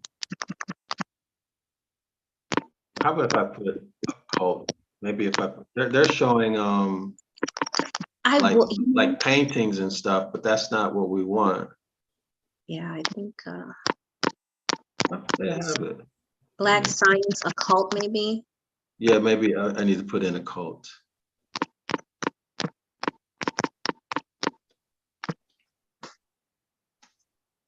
Yeah, it connects back to black magic. Yeah. Black magic and science. Mm-hmm. Okay, so let's see if we get any images. Pictures tell 1,000 words, right? Oh, look at that. The So y'all occult see, science. yeah, Yeah. y'all see these? Mm-hmm. This is what this New Testament stuff has to do with. Mm-hmm. They took natural law and they turn it into spiritism, occultism, Yeah, mysticism, and all this foolishness. yeah. And have people calling on these external deities. Mm-hmm. So these are samples of the Black sciences and Black arts, y'all. Any questions? Anybody have anything to say about this in the comments? These Black sciences and Black arts? No, the comments are pretty quiet tonight, guys. If you have any commentary on this stuff, please, we would love. Okay, Yashe Elkanah Yasharala says sorcery. That's pretty good. Mm-hmm. Thank you. Yes, Sorcery. yes. So that's what these magicians were into. Okay, these wizards, sorcery, all of this kind of stuff. He says black magic is alchemy. Oh wait, sorry, someone else said that. I apologize if I mess up the name. Okay, please forgive me. Sealy 15 says black magic is alchemy. Okay, all right. So yes, yes, yes, yes. So what we have to remember is that the natural laws, which are the sciences, they're actually good things. But these magicians overlaid deities and ceremonial observances over these natural sciences and created religions out of them. Mm-hmm. So when we reference Black magic, we're referencing the religious aspect of it, okay, where people are trying to reach deities to help them do this or to do that. We're not referencing the natural law itself, which is good because the Most High created these natural laws, but they've been deified by these magicians. That's And natural law is just the natural movement of our astral bodies for purposes of being able to understand the seasons, for survival purposes, and also nature. yes, yes, that's what it is. Okay, thanks, Linda. So let's go back. Okay, so now let me see if I can speak. We speak wisdom to them that are perfect. Let me Google search that. We speak wisdom to them that are perfect.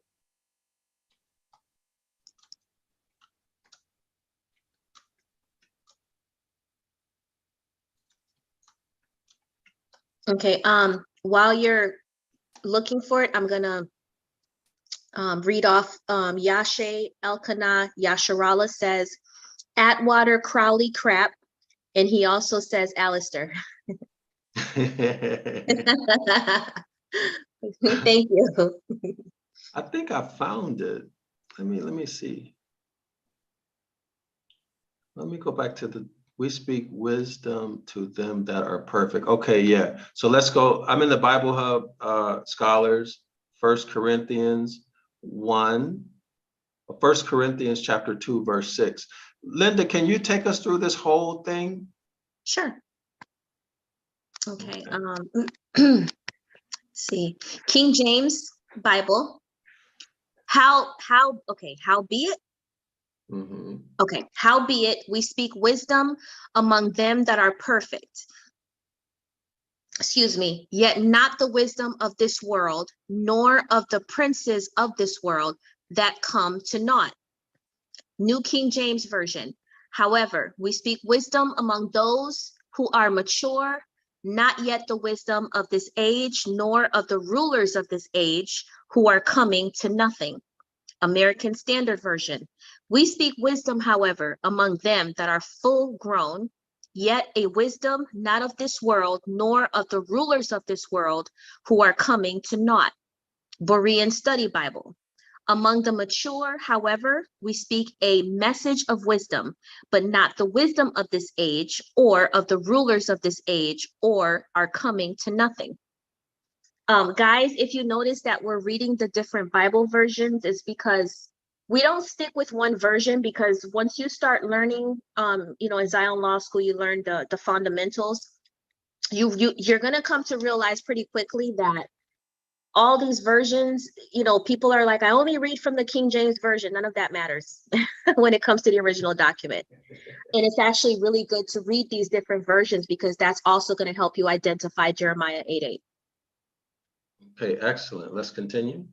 Oh goodness, help me with this one. Dure? Your Dawei Reams. Okay, Dare Reams Bible.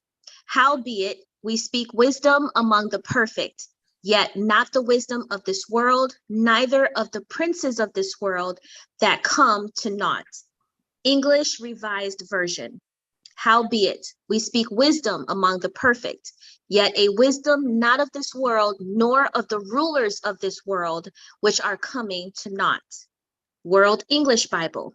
We speak wisdom, however, among those who are full grown, yet a wisdom not of this world, nor of the rulers of this world, who are coming to nothing. Young Literal Translation. And wisdom we speak among the perfect, and wisdom not of this age, nor of the rulers of this age, of those becoming useless.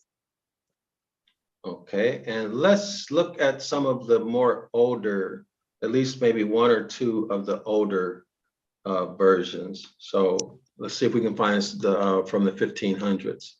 And let's see. Uh-oh. I don't see. Are we in the wrong verse? We're in the wrong verse. No, we're in the right verse. It was 1 Corinthians 2:6. Yes, I believe. Okay. I was looking at the right side of the page. Okay. All right. So let's see if we can find Tinsdale or something like that. Okay. If they have it listed here. Okay, additional translations.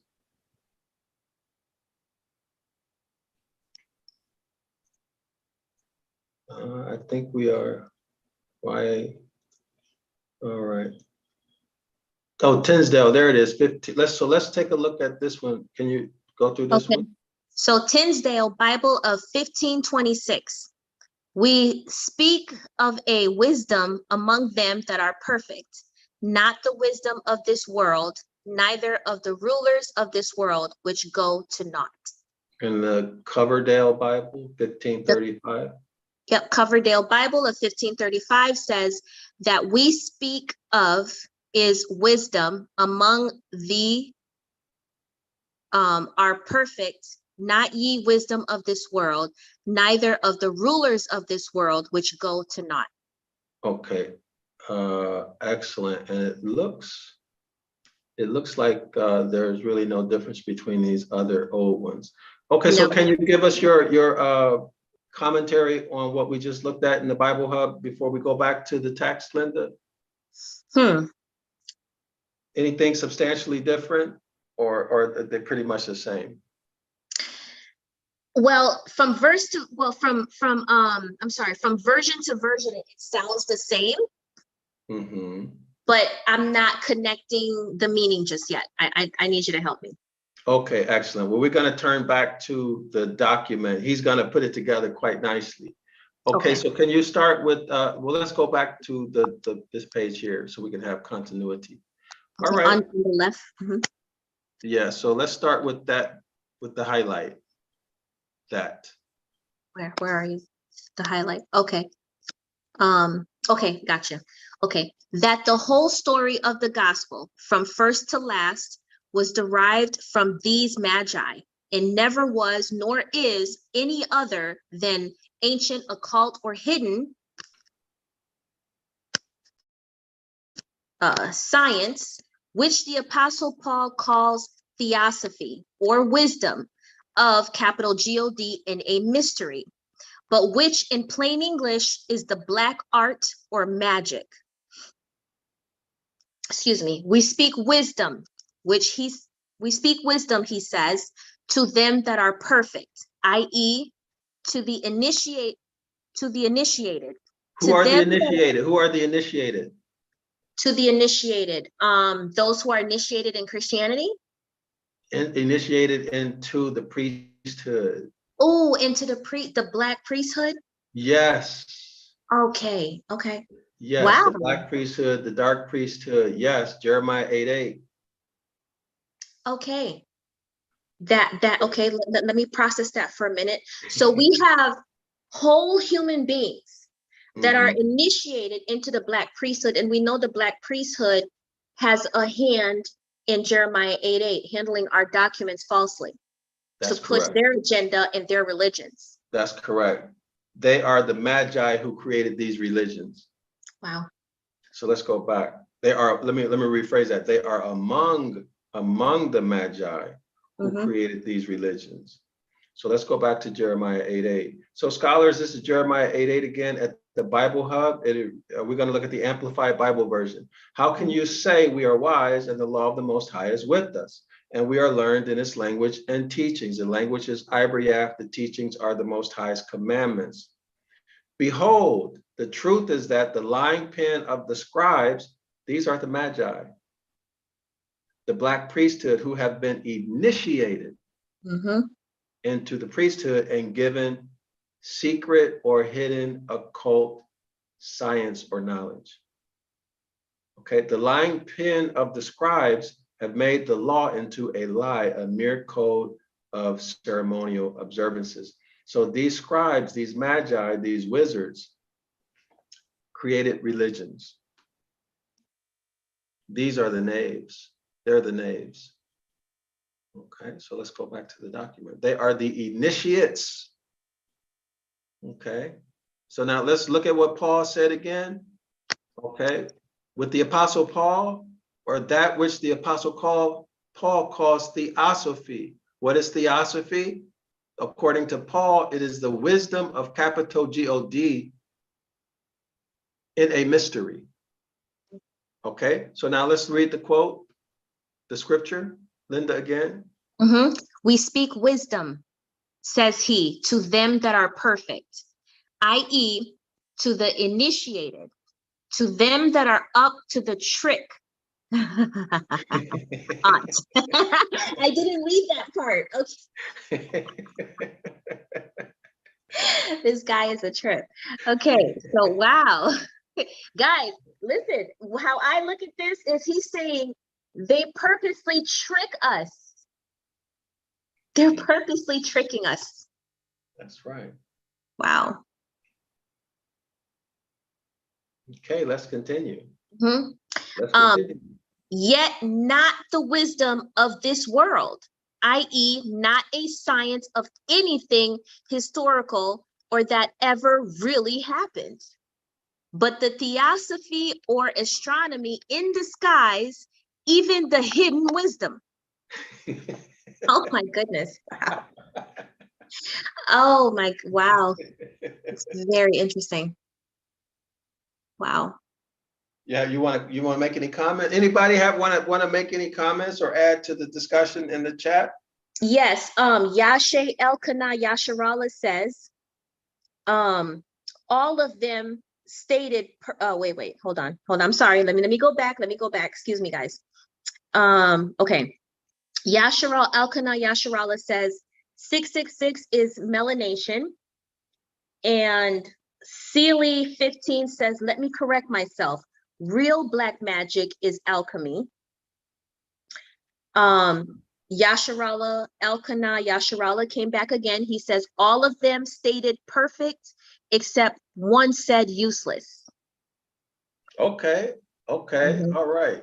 That was 1 Corinthians 2:6 he's talking about, right? Yes. And then he also says Masonic. Okay, excellent. So everyone sees how the black priesthood are trying to weave this Christ figure into Old Testament prophecy. trying to weave him into the New Testament so that people would believe.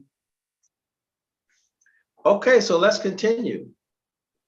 Wow. Wait a minute. This little paragraph here was too good, Dr. Asapa. Do you not have Okay. commentary to add? Because this was good. No, I mean, I don't think I can do anything better. I don't think I can say anything better than what he said. Theosophy is really astronomy or astrology in disguise.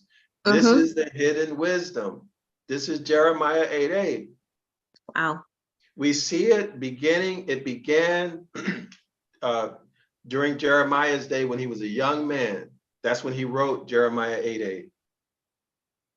By the time we left Babylonian captivity, Judaism had its beginning. Religion. Wow. Right? And they got rid of us as a nation, right? As a bloodline nation from Judaism, Christianity, religion, Christianity. Dr. Asapa, let's remind our audience the difference between Judaism and Yasharallah. Okay, do you want me to or do you want to? No, I'd like you to. You're good at it. Okay, thank you. So the house of Yasharallah is the bloodline nation. Okay, it is not a religion. So in order for you to be Yasharallah, you have to be born into it. You have to be born in the family. So remember, there are 16 nations according to scripture, Genesis chapter 10. 16, the house of Yasharallah is one of 16. All 16 nations are Moors. Why are they Moors? Because in Genesis chapter 2, they are created from the dust of the ground. The lawful definition of land in Black's Law Dictionary, one of the meanings or a synonym of land is Moor, M-O-O-R-S, Moor. So we are all Moors if you were created directly by the Most High. All right? So there are 16 nations. The house of Yasharallah is one. We are born into it. It's by blood. And here's the point. The Most High entered into a contract with our ancestors, the nation. In religion, they call it the Mosaic Covenant. Okay, they call it the Mosaic Covenant. And we are also bound and obligated to perform that contract. Okay, we're bound and obligated to perform the contract. Therefore, if we don't follow these instructions, well, whether we follow the instructions or not, we get the curses or the blessings that are listed in Deuteronomy chapter 28, 29, so on and so forth. Linda, I forgot what I'm explaining. Can you tell me okay, what okay, now you were explaining the difference between Yasharallah and Judea. Yes, Judea. Okay. So now we have a contract with the Most High, the bloodline nation. We are a nation because we are a bloodline that is connected to a landmass, which is the promised land, right? The promised land is our land. But if you go back further, we were made from the soil. So that's the whole land, the whole earth, which was at one time called Asia.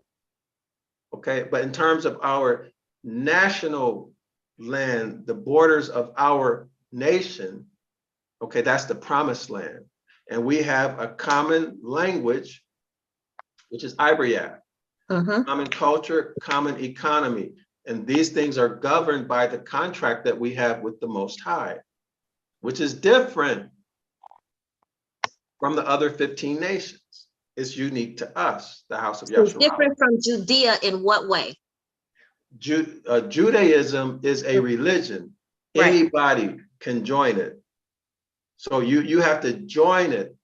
It's a religion. It's not bloodline. Okay, and all you have to do is follow their ceremonial observances. Okay, if you're in Judaism, if you are born from a Jewish mother, in other words, if your mother is Jewish in religion, the baby is Jewish in religion. okay? But with the house of Yasharallah, if you're born and your father is bloodline Yasharallah, regardless of where you're born on the planet, you are still Yasharallah by bloodline. So your status, your political status, your nationality is a Yasharallah man or woman, okay? But if you are in North America, your status would be more, M-O-O-R, more, because you are Genesis chapter 2, the man in Genesis chapter 2.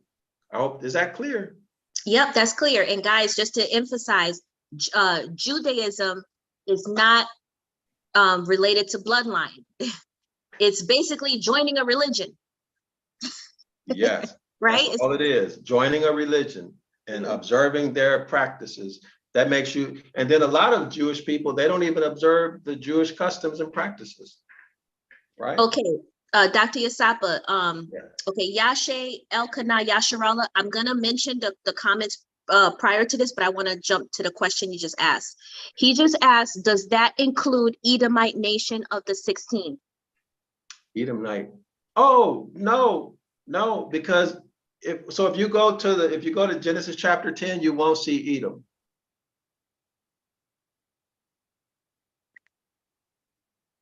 Edom is a separate, remember, Edom is a separate nation and they have no land. So if Edom was in chapter 10, they would have gotten land. Okay, so go to Jubilees chapter 8, and you'll see that Edom was not given any land. And you'll also see, did you have something else?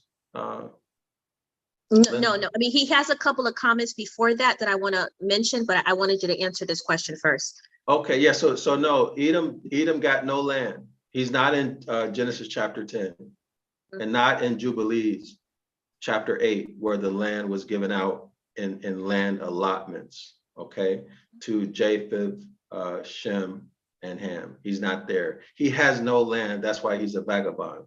Okay, so what's the next comment or question? Okay, so it's still Yashe Elkanah Yasharallah. He says here, the first comment is the Star of David is a living symbol if put to 3D. Okay. And his second comment is of two opposing spinning triangles. I'm not sure what that was in relation to. And the last one is which opens a personal portal. Okay, yeah, I didn't know that. Thanks for that information. I have to look at that because that's the first time I ever heard it. But thanks. Thank you. Okay, anything else? Nope, that's it so far. But guys, keep it coming. Comment, ask questions. We really enjoy your input. Okay, excellent. So it says, but the theosophy or astronomy. Now remember, astronomy and astrology at that time are the same thing. Okay. Theosophy or astronomy in disguise. That's deep. Even the hidden wisdom. All right. Wow. And so here's the Greek. Here's the Greek words of where it actually says that. So let's continue with the reading. That is, Linda? That is the magic, the black art in honor of which its priests and preachers to this day wear black gowns. Really? Okay. They wear black gowns and black dresses, the very livery itself of their divine master, the Black Prince. Let's stop right there. Their divine master, not the Most High, their divine master is this Black Prince. Y'all see that? Who is the Black Prince? You'll see as we continue reading. Okay. Okay. You got my attention. Okay. So they have these people have their congregations all messed up, don't they? They think that they're worshiping Christ and the Most High, but they're worshiping a Black Prince. as divine master. For those who don't know, but the initiated, they know who they're worshiping. Yes, they know completely, but they'll play stupid if you ask them. Okay, so let's get some vocab. Let's at least get library. Okay. Can you read it from that one? Yes. Library on the left or right? Where it's highlighted here. Okay, on the right. Livery. A livery is a uniform, insignia, or symbol adorning in a non-military context. A person, an object, or a vehicle that denotes a relationship between the wearer of the livery and an individual or corporate body. Okay, so now let's type in library, priestly library, or let's say pastor, since our people are usually in the Baptist.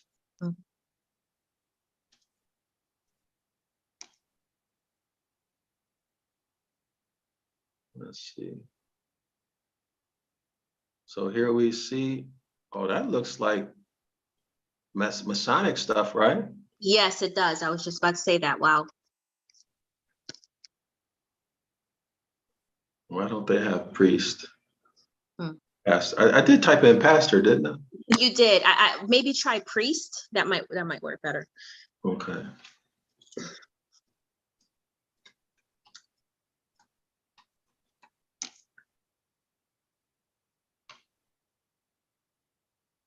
I think that's so.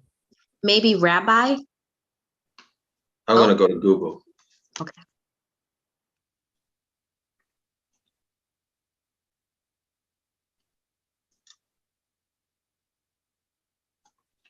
Okay, while you're looking that up, let me read a new comment that just came in. Okay. Teresa Gray says, yes, who is the Black Prince? Teresa, I am just as curious as you are. Who is this Black Prince? Okay. We're gonna find out. Wow. Well, let's see. I'm just gonna type in pastor clothing. Okay. Yashe Elkanah Yasharala says, are we to follow the New Testament? You have to make your own decision.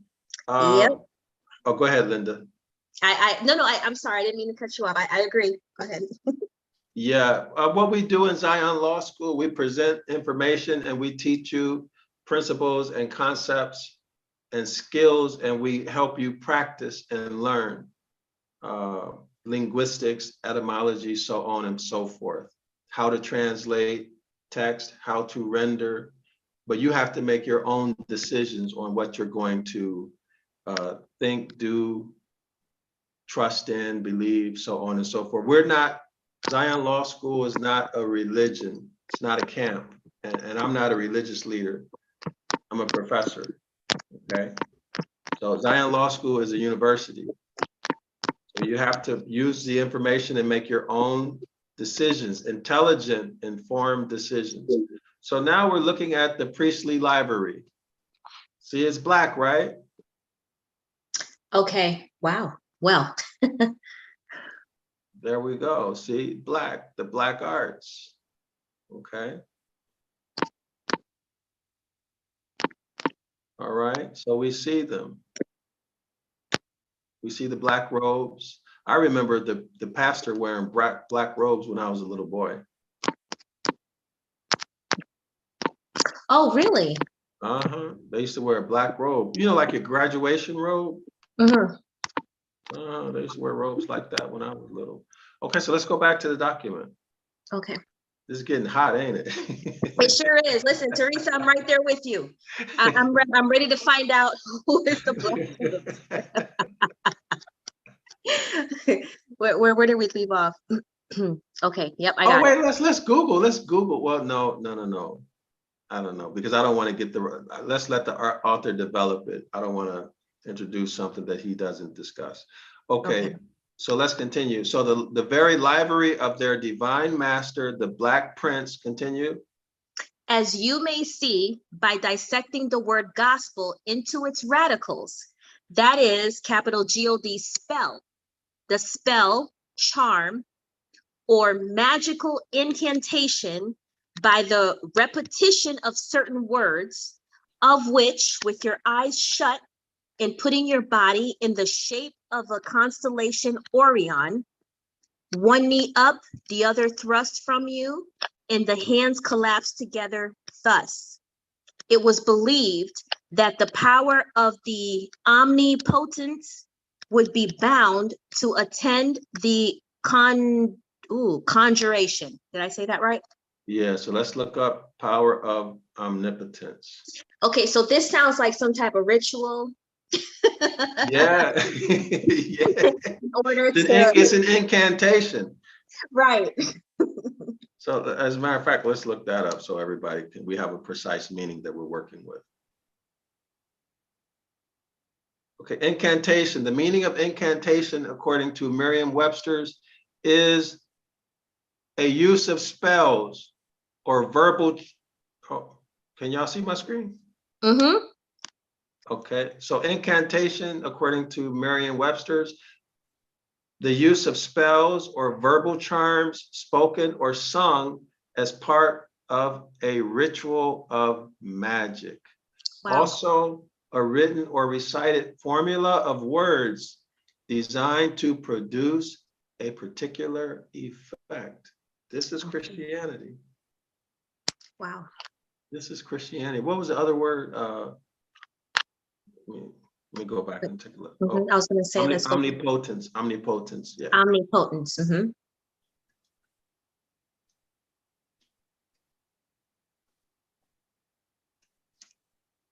Okay.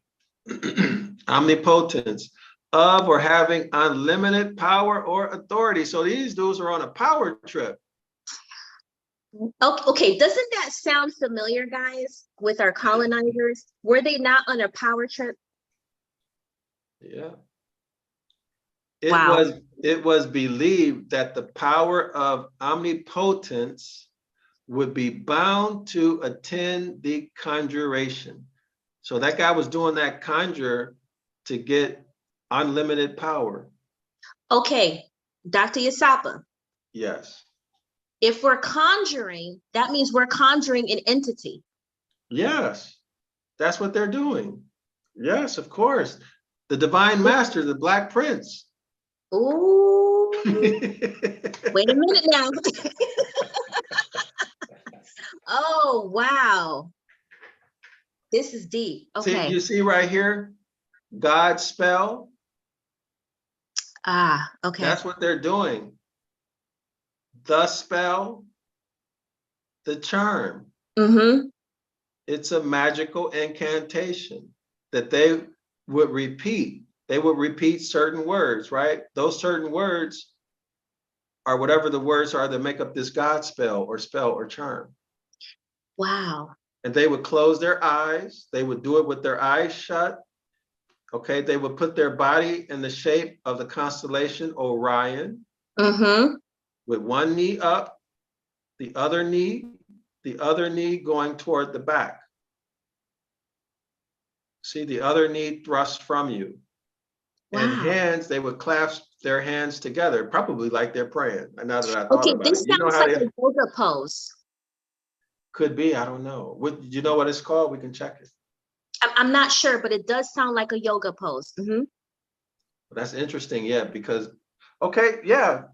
So this is what they would do so that they could get unlimited power over people. Wow. And get your money, get your wife, get your son, get your daughter, do whatever they're gonna do, right? Get your house, your life insurance policy, right? The insurance policy too? Yeah, yeah. Well, goodness. You can't have no peace in life in death. And you know they want it all. They want it all. Wow. Leasing the flock. Leasing the flock. This is the theosophy, Paul's theosophy, the hidden wisdom. Really have people worshiping their divine master, their black prince, to trick them so that they can take all of their money and all their energy. Whew, Right? this is deep. And they have no shame because they will even take your wife or your son or take the wife's husband sexually. Y'all know it happens, right? Wow. Okay. Y'all, we hear about the little boys who get raped Mm-hmm. in the churches and in Catholicism, these Christian religions and all of that, kingdom halls. Okay. The women who are sleeping with the pastors who are sleeping with single men and husbands. Mm-hmm. All of Oh, that. yeah. There's a lot of that going on in some of these church communities. Absolutely. Yeah, they want all of it. And they're doing these incantations to cast a spell on you so that they can abuse you. Wow. That's what they're telling us. Wow. Okay, so let's continue, Linda.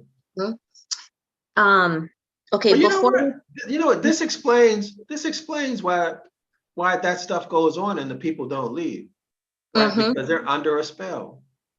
That makes sense. I never thought of it. Okay, so let's continue. Okay, before we continue, Dr. Yasapa, I have two comments. Okay. Yashe Elkanah Yasharala says the word freedom means free Edom. I never thought about that. That was good. Thank you. Yeah, that was good. And then Teresa Gray says Christianity is plagiarism, ? And she says, didn't they take from other works in the past? Yes, they did. Actually, there are 13 different Christ stories.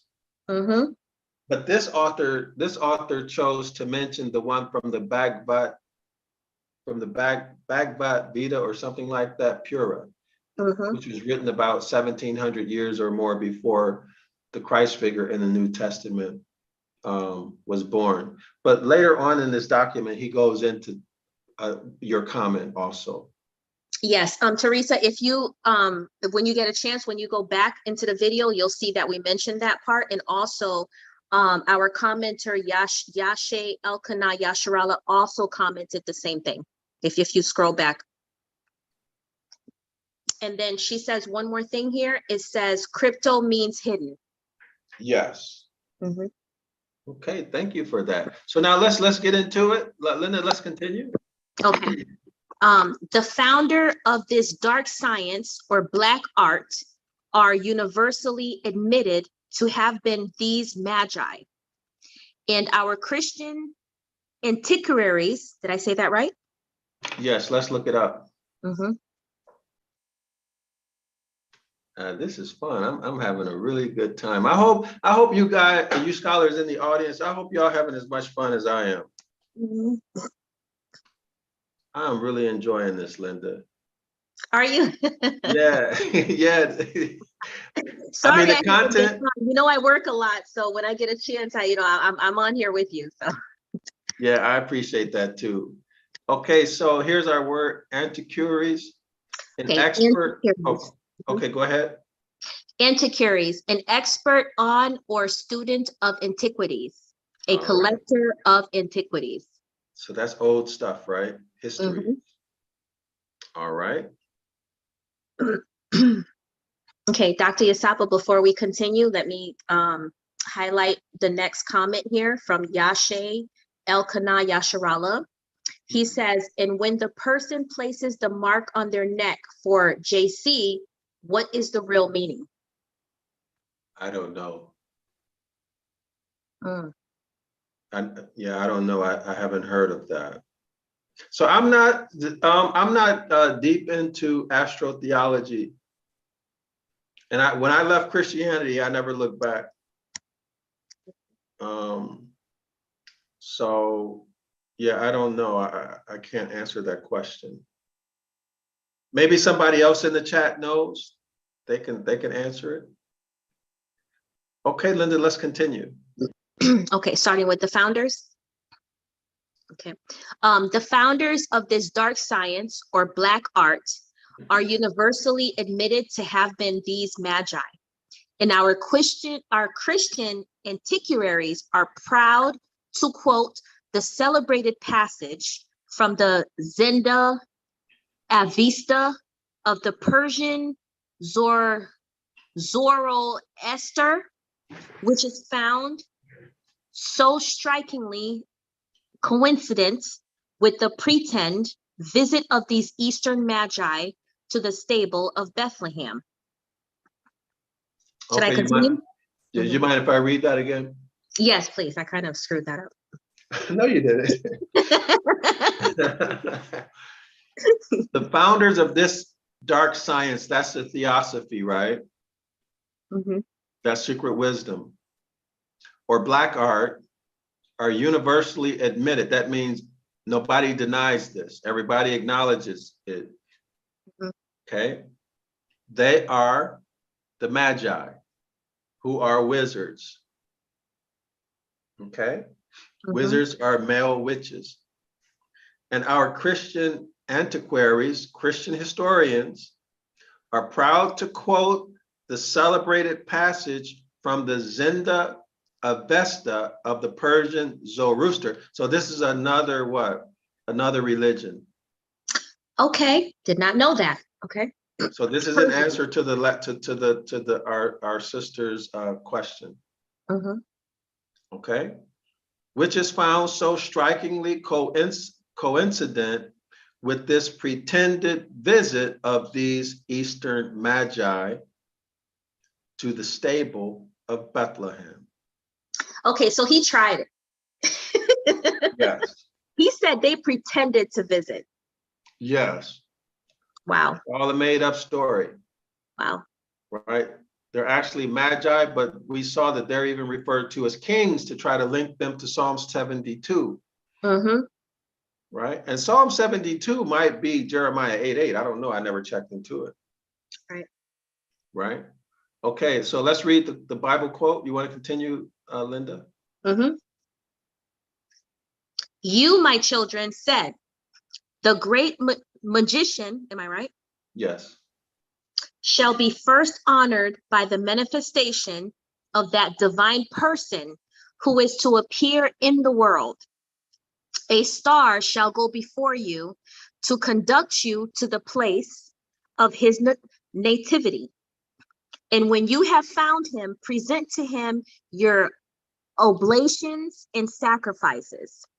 For he is indeed your Lord and an everlasting king. So that's a quote from the Zend Avesta of the Persian Zoroaster, which predates the birth of JC. Yes.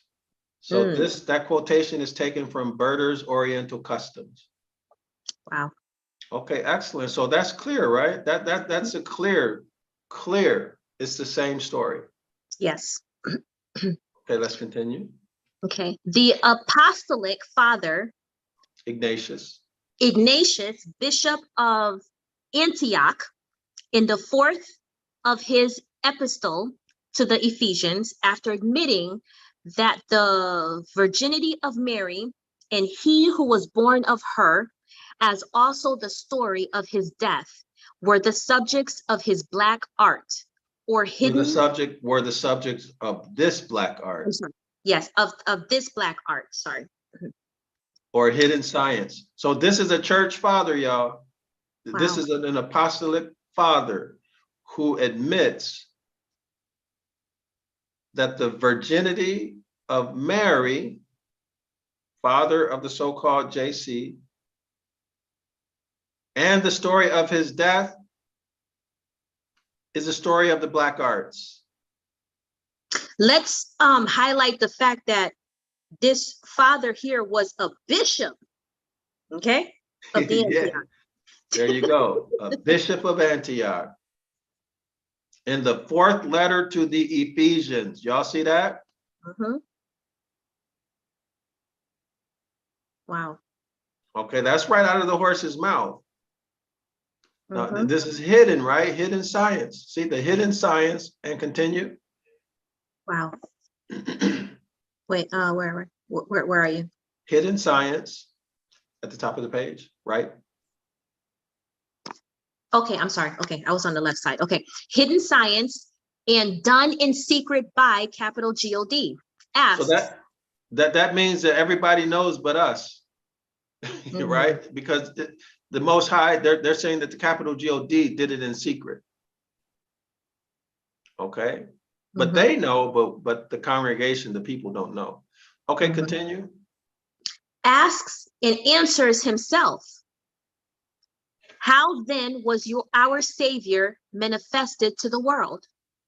A star shone in heaven beyond all the other stars, and its light was inexpressible, and its novelty struck terror into the men's minds. All the rest of the stars, together with the sun and the moon, were the chorus to his star, but this sent out its light exceedingly above them all. Excellent. Now that's the same story that we just read in the Zenda Avesta, right? Basically the same story. Wow. Plagiarism. Yes, plagiarism.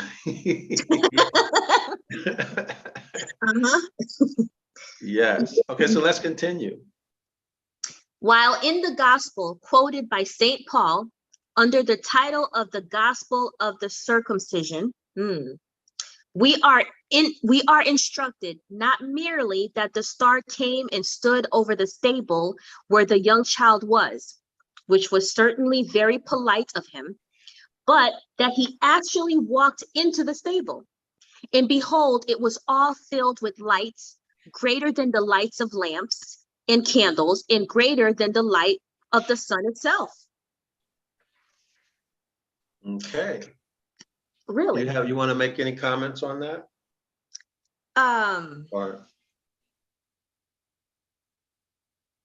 So let's read the asterisk, right? That's what we need to do. Read the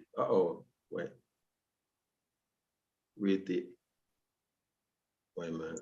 We're starting where in behold. Yeah, I have to So if I'm reading this correctly, they're saying that light, the child, the baby, had light coming from him that was so bright that it was brighter than the sun. Yes. Can we read 2 Galatians 7 in the footnote, Linda, please? Okay. 2 Galatians 7. The gospel of the circumcision being evidently another name for the gospel of the infancy, in which the following passage will be found. Okay, so I think that's is that Galatians 2? Yep, 2 Galatians chapter 7. Right here. I don't understand this quotation. Is that first chapter verse 1, 10? verse 10. Yeah, possibly verse 10. The first, I'm not sure. This mosquito is getting me good. So this is interesting. So they're saying that some magical light was beaming from the baby. Hold on a second. I'm getting eaten alive by this mosquito. I can't focus because he keeps biting me. Sorry. He keeps biting me and I'm completely distracted. We're gonna send some energy towards this mosquito. I mean, he is really tearing me up. I'm gonna get him though. Okay, so let's see. Let me go ahead and read it again. While in the gospel quoted by St. Paul under the title, the Gospel of the Circumcision. So let's go down to the footnote. Okay. The Gospel of the Circumcision being evidently another name for the Gospel of the infancy. Oh, okay. So let's go back up. All right. We are instructed not merely that the star came and stood over the stable where the young child was, which was certainly very polite of him. Oh, it was nice for the star to stand over the stable, right? But they refer to the star as a him. Yes, like personifying the star, because he said it was very nice of the star to stand over the stable. Yeah. But he actually walked into the stable The star actually walked into the stable, okay? And here's the quote. And behold, it, that being the star that walked into the stable, was all filled, I'm sorry, let me rephrase that. And behold, it was all filled with lights. So the stable was full of lights, greater than the lights of the lamps and candles, and greater than the light of the sun itself. So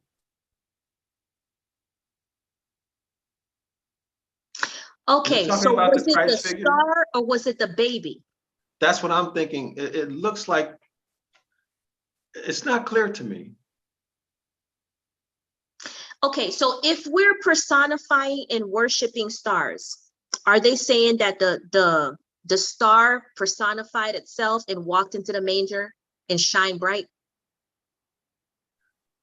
I don't know. Let's see. We are instructed not merely that the star came and stood over the stable. Mm-hmm. Okay? The star stood over the stable where the young child was. So the star and the young child are not the same. Mm-hmm. Well, wait a minute. Yeah, they cannot be the same. No. Right? Which was certainly very polite of him. Mm-hmm.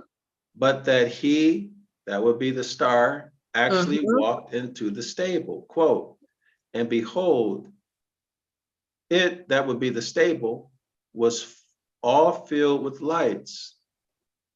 So the baby was in the stable, greater than the lights of lamps and candles, and greater than the light of the sun itself. So it's not saying yet. So let's read the next paragraph. Very interesting. Okay. All right. So before we go to the next paragraph, let me read a new commenter. Children of Jerusalem, we thank you for commenting.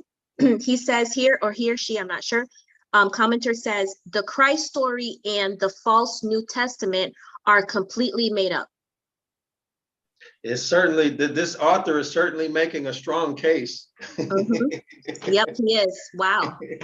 Okay, so let's investigate a little further, right? By continuing to read? Yes. Okay. So the Holy Church throughout all the world has never ceased to celebrate this affair of the star as an event as real and historical. And indeed, it is just as much so as any other portion in this whole bag of moonshine. He did not use moonshine. Oh my God, wow. Okay, so let's continue with the next paragraph. Wow. Okay, Dr. Yasapa, I have two comments. I really want to acknowledge our commenters. They're coming in. We appreciate you. Teresa Gray says, light attracting like. Well, light, L-I-G-H-T, attracting like, L-I-K-E, question mark. I don't know how to answer that question yet. Hopefully, as we read, we can answer. Because I'm still trying to figure out who the star is. Yeah. And then the second comment is again from Children of Jerusalem. That's what the brother has been showing through this series.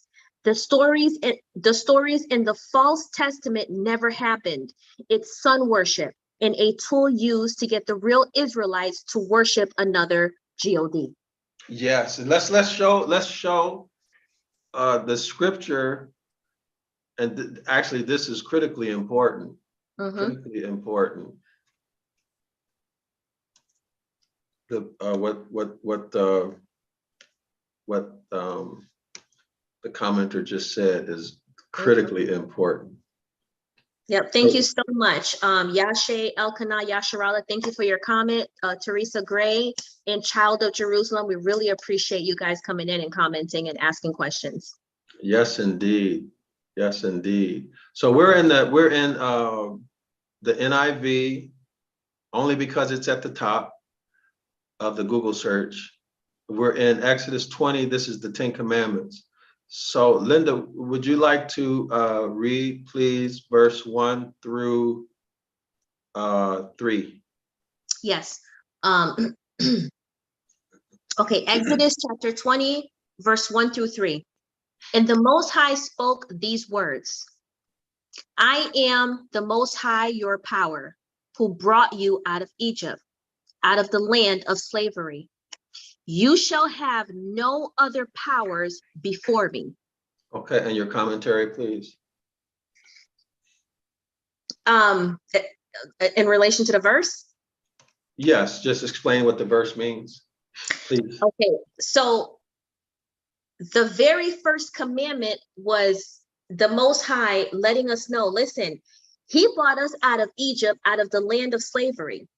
And the very first rule that I have for you, the very first commandment is that you shall have no other powers before me. That means you shall have no other deities before me. Don't even think about another deity.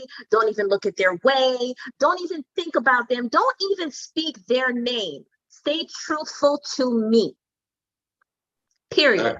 Excellent. Very good. Now let's go to Deuteronomy 29 to see the motive, purpose, intent. Deuteronomy 29, verse 1. These are the terms of the covenant. In modern English, we would say contract. Okay, in contract. These are the terms of the contract that the Most High commanded Moses to make with the house of Yasharallah. So let's go down. And Linda, can you start us with verse 9? Okay. Verse 9. Carefully follow the terms of this covenant, aka contract, so that you may prosper in everything you do. All of you are standing today in the presence of the Most High, your power, your leaders and chief men, your elders and officials, and all the other men of Israel. Together, your children and your wives and the foreigners living in your camps, who chop your wood and carry your water. You are standing here in order to enter into a covenant with the Most High, your power, a covenant the Most High is making with you this day and sealing with an oath. To confirm you this day as his people, that he may be your power as he promised you and as he swore to your fathers, Abraham, Isaac, and Jacob. I am making this covenant with its oath, not only with you, who are standing here with us today in the presence of the Most High, our power, but also with those who are not here today. And so who are those who are not here today? That's us, the future generations. Excellent. So Linda, are we bound to this contract? Yes, we are. Okay, excellent. Now let's continue. Verse 16. Yes. You yourselves know how we lived in Egypt and how we passed through the countries on the way here. You saw among them their detestable images and idols of wood and stone, of silver and gold. Make sure there is no man or woman, clan or tribe among you today whose heart turns away from the Most High, your power, to go and worship the deities of those nations. Make sure there is no root among you that produces such bitter poison. And that bitter poison is what? According to Deuteronomy 28? Exactly, worshiping those other deities. Should I continue? Yes. Verse 19. When such a person hears the words of this oath, and they invoke a blessing on themselves, thinking, I will be safe, even though I persist in going on my own way. They will bring disaster on the watered land as well as the dry. Those are part of the curses, right? That's right. Okay, let's continue. Verse 20. And emphasize verse 20, please. Verse 20. The Most High will never, do y'all hear that? Let me repeat that real quick. Verse 20. Now, verse 19 is telling you about the people that think, oh, I'm just going to go ahead and just invoke some blessing over myself and say, oh, I'll be safe. It's okay. Let me go ahead and worship these deities, yada, yada. No, verse 20, he gets you together. He says, the Most High will never be willing to forgive them. His wrath and zeal will burn against them. All the curses written in this book will fall on them, and the Most High will blot out their names from under heaven. So I have a question for you, Linda, for you to share with the with the scholars in the audience. Mhm. Does this agree or conflict with the only unforgivable sin in Christianity? Okay, this definitely conflicts because the only unforgettable sin of Christianity, I'm sure you guys in the chat know, is if you blaspheme against the Holy Spirit. This is completely different here. He's telling you that if you turn to another deity, that is where you're in trouble. I mean, he goes in. Verse Yeah. 20 could not be any clearer. Yes, and let's look up the meaning of never. Never. Let's look it up, and Linda, please present.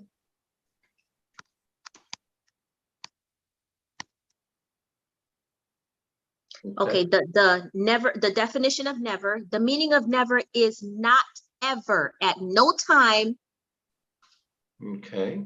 Not ever, at no time. And let's also look at here. Let's see. Not ever, on no occasion, at no time. Okay, so if on no occasion, that would mean no occasion, no New Testament, no new deity, no occasion. Right. No exceptions. No excellent. All right. Exclamation mark, period. No exceptions. No exceptions. Okay, so let's go to 21. Okay, verse 21. The Most High will single them out from all the tribes of Israel for disaster, according to all the curses of the covenant written in this book of the law. Okay, excellent. And can you just summarize the main point of the text that we just read for our scholars? The main point of this text, guys, is simple.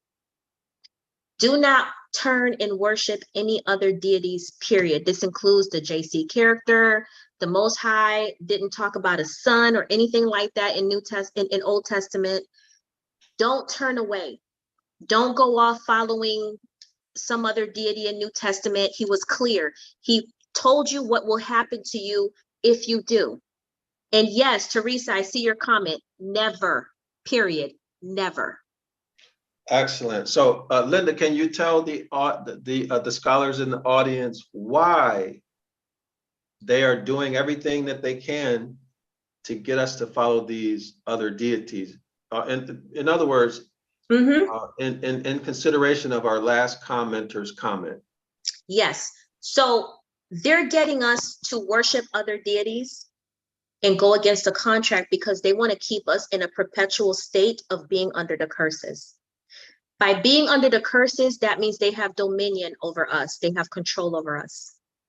In order for us to set ourselves free, we have to break free from those deities. We have to break free from that. That's the first step. And return, I'm going to stress this, return to the contract. That is how you set yourself free. Excellent. Excellent. Scholars in the audience, with when you come to Zion Law School, you subscribe to 101 Ancient Ibaryath, come to the Saturday 9 a.m. Eastern Standardized course. When you learn, you'll be able to do exactly what Linda is doing. Okay, you'll be able to do exactly what she's doing with learning and with practice. So what she's doing, her thought process, the skills that you may be aware of, or maybe you're not aware of that she's using, these are things that you can learn. Okay, you can also learn them. And Linda, when you first started out, were you in class? Yeah, you were in class today where we had Listen, I'll be the first to admit, when I first started out, I didn't have a clue. Okay, I was deep in Christianity. I was very deep in Christianity. I was brainwashed.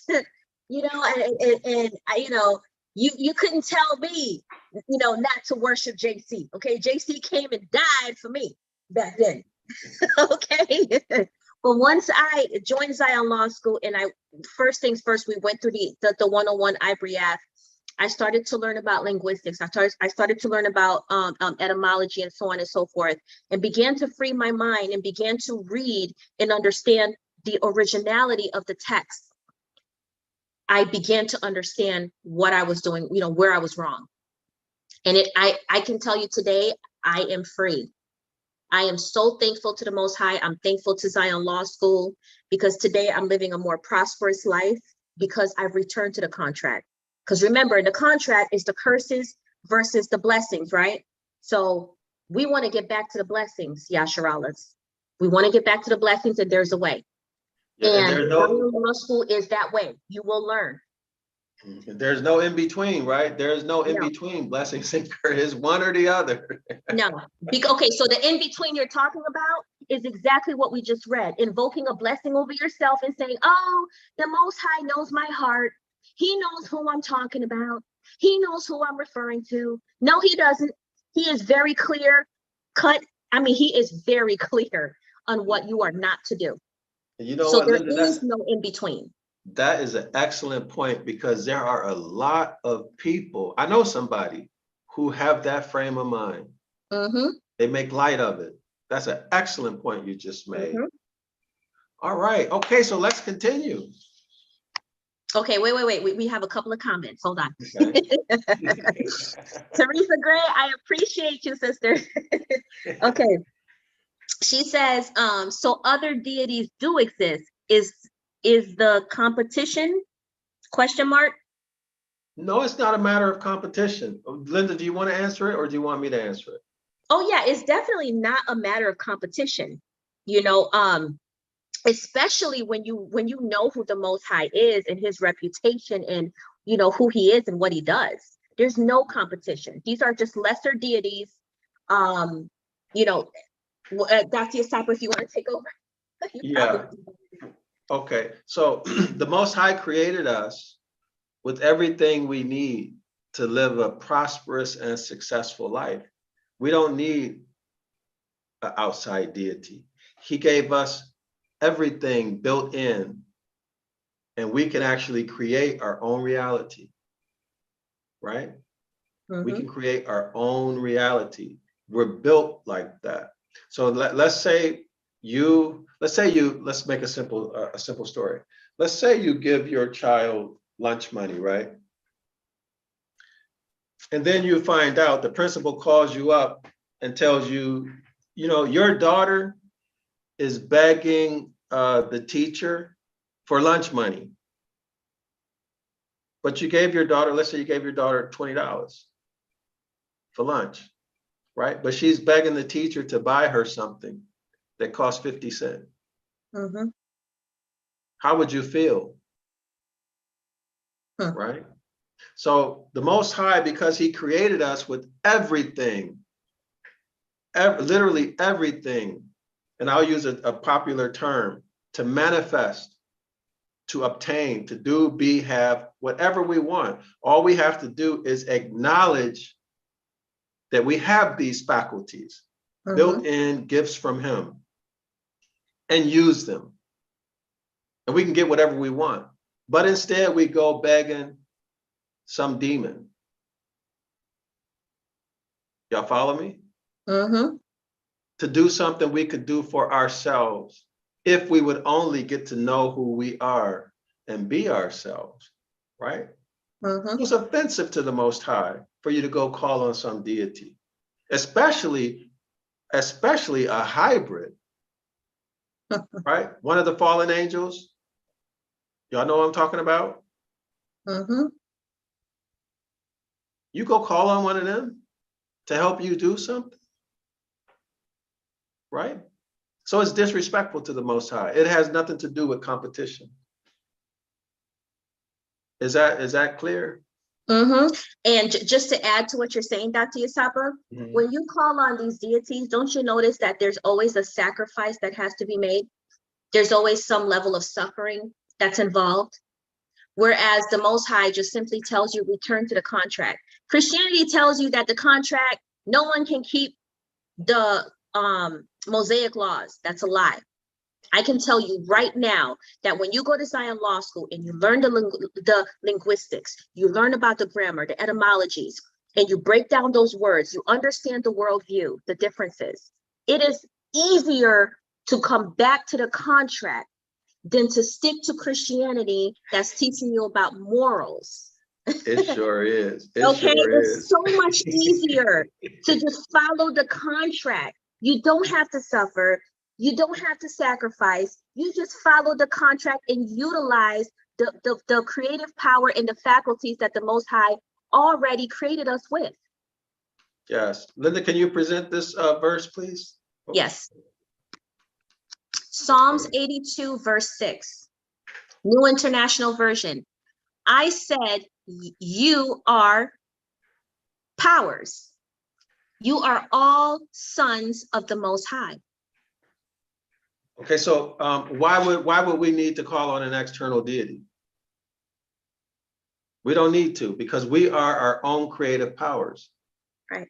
We can create, do, be, and have whatever we want. But first, because we're a house of Yasharallah, we need to abandon, escape, leave, drop all deities, return to the Most High, which is at its essence natural law. Our commandments or instructions are at their essence natural law. Okay. So once you do that, and then you return to the ancient ways of our ancient foremothers and forefathers, y'all remember that, scholars? We go to Exodus chapter 20, verse 12. The Most High clearly tells us. Linda, can you present this, please? Exodus chapter 20, verse 12. This is the 10 Commandments. Okay, Dr. Yasapa, it's not showing on the screen. Oh, it's not? Okay. Yep, Teresa, I appreciate you. I see you in the comments. Okay, there we are. Okay, verse 12. Yes, please. Okay, verse 12. Exodus chapter. We're on chapter 20. Yes. Okay, Exodus chapter 20, verse 12.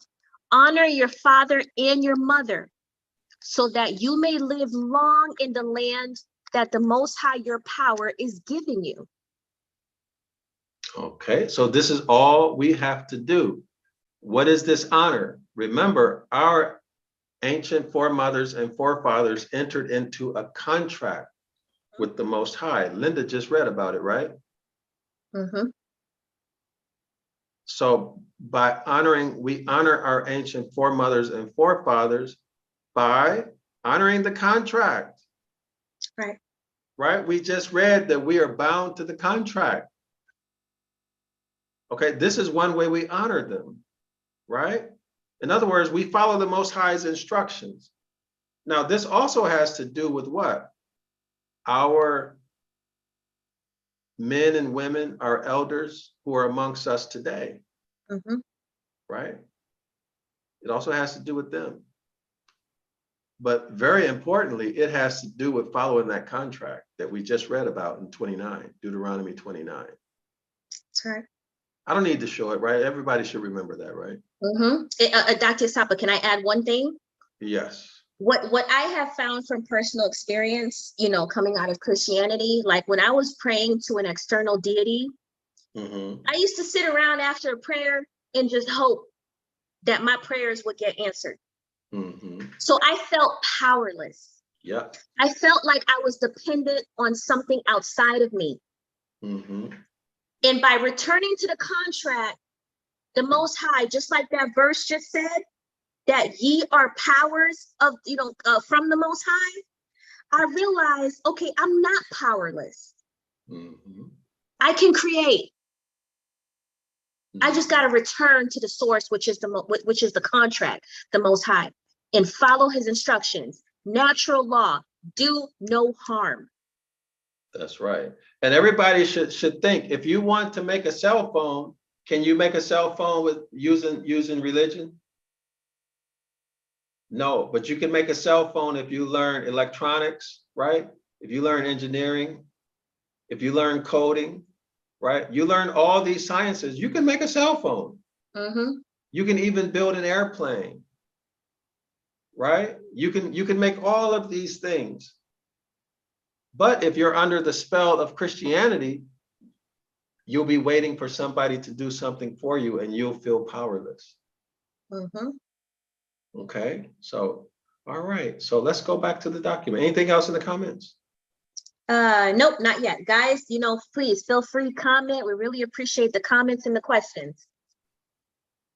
Yashe Elkanah Yasharala, we appreciate you. Children of Jerusalem, we appreciate you. Teresa Gray, we really appreciate you guys. Thank you. Okay, excellent. I'm having fun. I'm having fun. Okay, let's continue. Do you want to read, Linda? Yes. The 6th of January, commonly called 12th day, being 12 days from Christmas, famous for eating cakes and famous for its proof of what cakes have been made of Christians, is entitled in our Christian calendars, the Epiphany of our Lord. It is a most holy festival of our most holy church, set apart and express commemoration of this appearance of the star. So the magicians, as is acknowledged in the collect or incantation of the epiphany or manifestation of Christ to the Gentiles. O capital God, who by the leading of a star didst manifest thy only begotten Son to the Gentiles, mercifully grant that we which know thee now by faith may after this life have the fruition of thy glorious capital God head through JC, our capital LORD. I'm not going to say that word. AMEN. Yep, AMEN. This festival of the Epiphany is so much more sacred than the festival of Christmas, merely that the 4 successive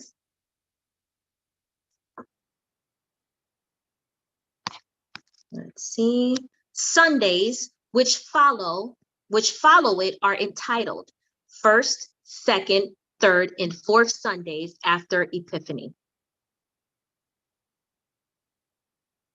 While throughout Egypt in the East, whence all Christianity was derived. Can you repeat that? Mm-hmm. While throughout Egypt in the East, whence all Christianity was derived, the day of the Epiphany was considered as the same as that of the birth of Christ and was uniformly observed on the 6th of January. I think Go ahead, Linda. I think it's important to go back over for those who are not here about the when you said the Egyptian I guess the writings, the diegesis. Yes, the Gospels were originally written in Egypt by Coptic Egyptians. It was then translated to Latin, and there's a science that linguistics proves it. So you'll find that a little bit at the beginning of this video, and then in yesterday's video, you'll find that. And from Latin, it was translated into Greek. Okay, and Greek is believed, or the religions teach that Greek is the original language that the Gospels were written in, and that's not true. They did that to mystify it and to hide that it's actually an Egyptian document. Is that what you wanted me to do, Linda? Yes. Okay. Anything else? Mm-hmm. So let's look up Epiphany. Okay. Okay.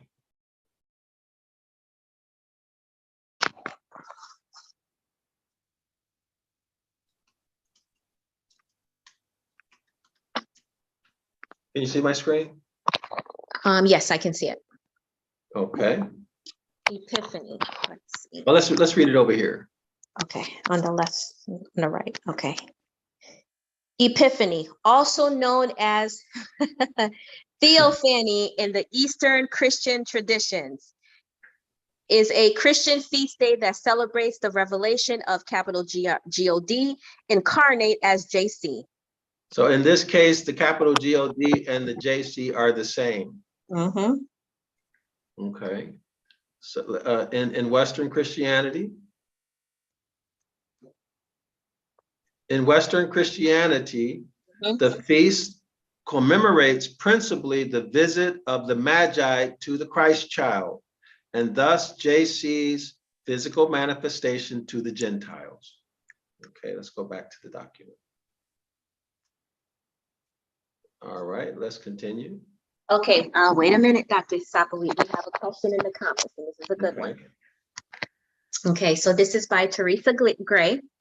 She says, respect to the contract. Seems all is contracting. So are we created to be bound by this contract? Question mark.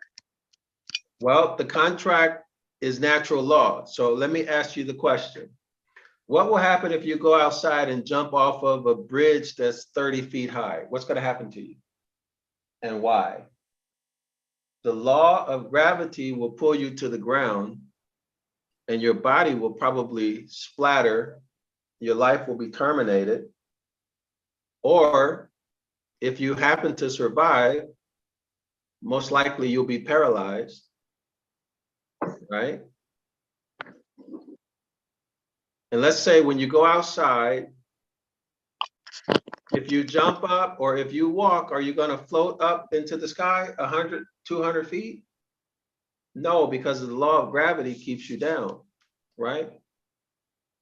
Let's say a man goes and takes another man's wife and sleeps with her. What is that? What is the husband going to do? Natural law, right? You know what he's going to do. What if someone comes and steals your child? What are you going to do? These are natural laws. These are natural laws. Okay, so the answer to your question is the natural law is meant to benefit us and to regulate behavior. It's a system that's provided by the Most High that allows us to discover and create technologies to benefit us in our prosperity. It also allows us to transact with each other and to live with each other in peace and harmony. So the law or the contract is nothing that limits you. It's nothing bad. It's good. I hope that answers the question for you. But if you have a follow-on question, go ahead and answer it. So natural laws would be, for example, the physical natural laws would be physics, right? It would be, let's say, biology, right? So on and so forth. Chemistry, linguistics. So these are all natural laws. We discover by observation, right? And then we can do what? Experimentation, study. And we can learn how to use these laws to discover more laws using mathematics, right? Precise scientific tools. And then we can describe them scientifically. Law, L-A-W, law is a natural law. Believe it or not, yes, law is a natural law. Okay, all things are governed by law. Okay, so and the principles of law, they're called maxims of law. Okay, so these are the natural laws. So for example, the natural law governing human relations is to do no harm. Right, and we said, like in the streets, we say, you don't F with me, I ain't gonna F with you. Right? Yeah, that's what we used to say. You know, don't start none, won't be none. I was just thinking that. Yeah. So do no harm. Right? Okay. All right. So do you have a follow-on question, or is that sufficient for you?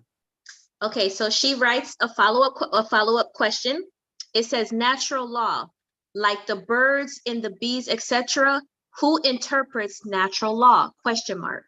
There needs no interpretation.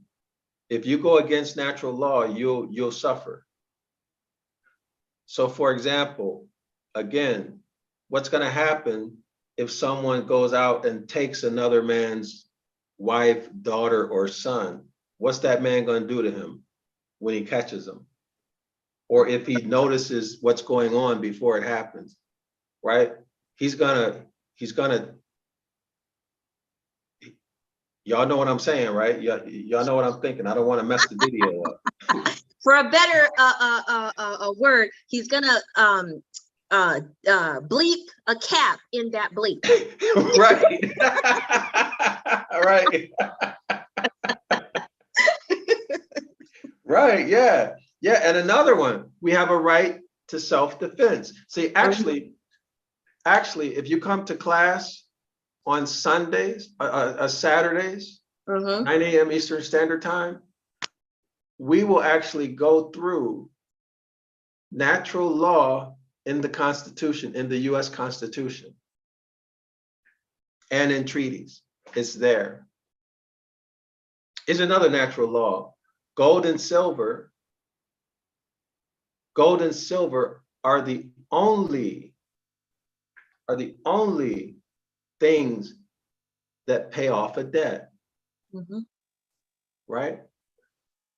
They call it, quote unquote, God's money. They call gold and silver God's money. It's been used for thousands and thousands since man been on earth. They use gold and silver to contract, right? Nobody needs to tell you that the gold is valuable. If you see some gold or some silver laying around, did anybody need to tell you to pick that up because it's valuable? You know it automatically, right? You know, it's a natural law. Okay, so these things are inherent, meaning it's already in you. Nobody needs to tell you that not to jump off a bridge, right? Nobody needs to tell you to not steal something, right? Nobody needs to tell you not to go on some other person's property. Okay? Nobody needs to tell you not to trespass, right? So these are natural. Nobody needs to tell you don't cheat somebody. Nobody needs to tell you don't charge somebody excessively high price for something. Because if they know you're cheating them, you know what's going to happen. Nobody needs to tell you that. It's natural, right? And let's say if you want to look at science, let's say anatomy.